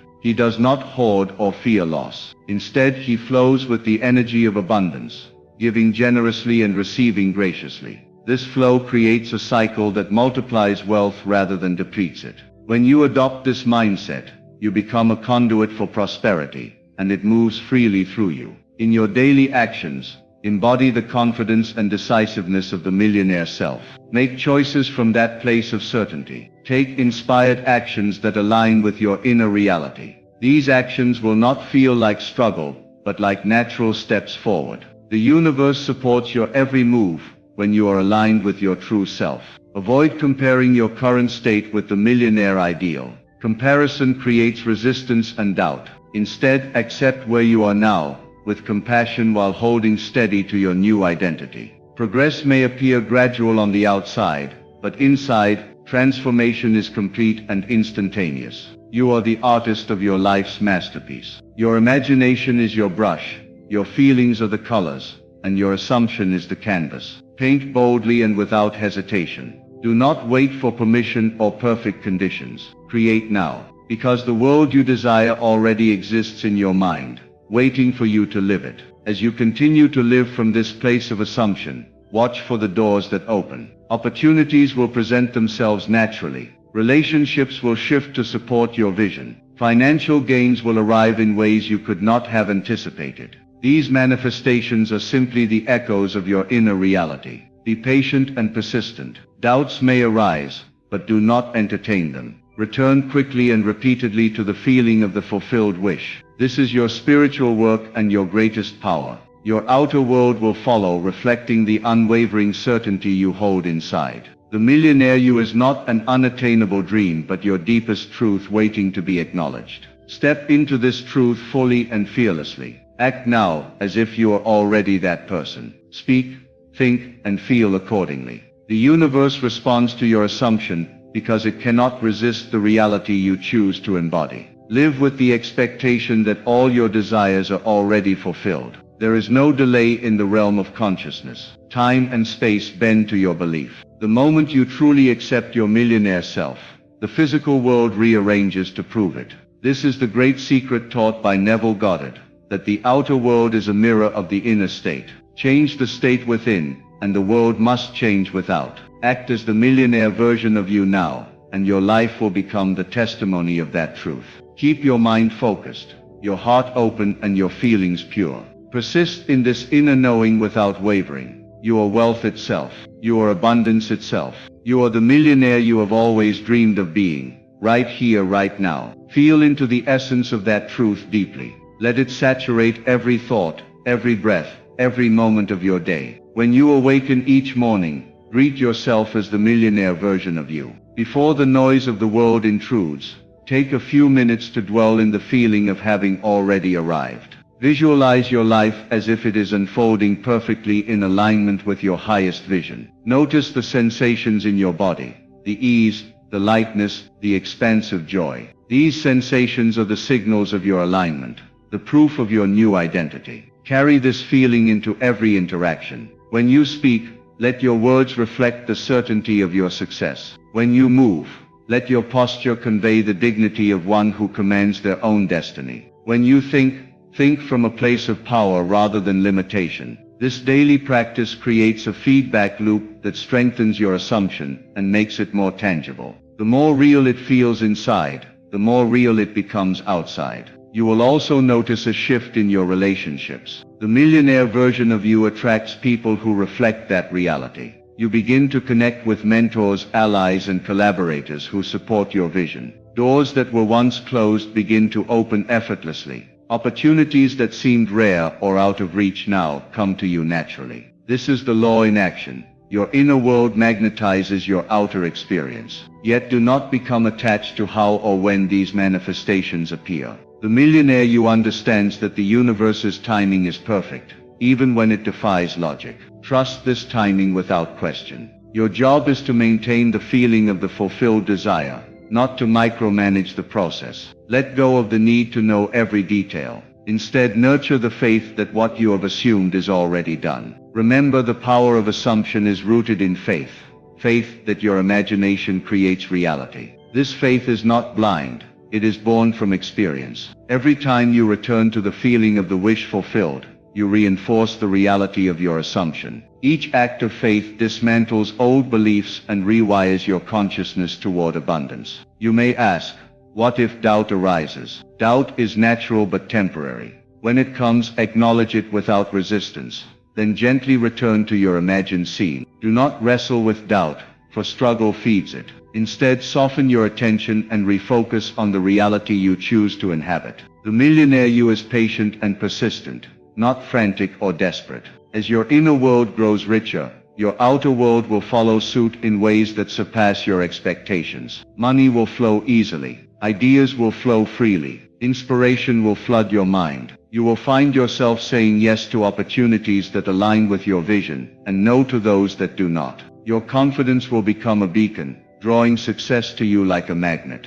Living as the millionaire version of yourself is a practice of presence and consistency. It is a commitment to the truth that your reality is yours to shape. It is a daily choice to honor the power of your imagination over the conditions of the moment. In this commitment lies your freedom and your fortune. Embrace this practice not as a temporary experiment, but as a lifelong journey. Each day is a new chance to deepen your assumption, to expand your vision, and to live more fully as the wealthy, powerful, and fulfilled person you already are in the realm of spirit. As you continue this inner work, the boundary between imagination and reality will blur. You will find that your dreams and your life are one and the same. The millionaire you will no longer be a distant ideal, but your present experience. This transformation is the essence of manifestation, the art of becoming. You are the master of this art. Your imagination is the instrument. Your assumption is the melody. Play it boldly, with conviction and joy. The world will dance to your tune. You are wealth,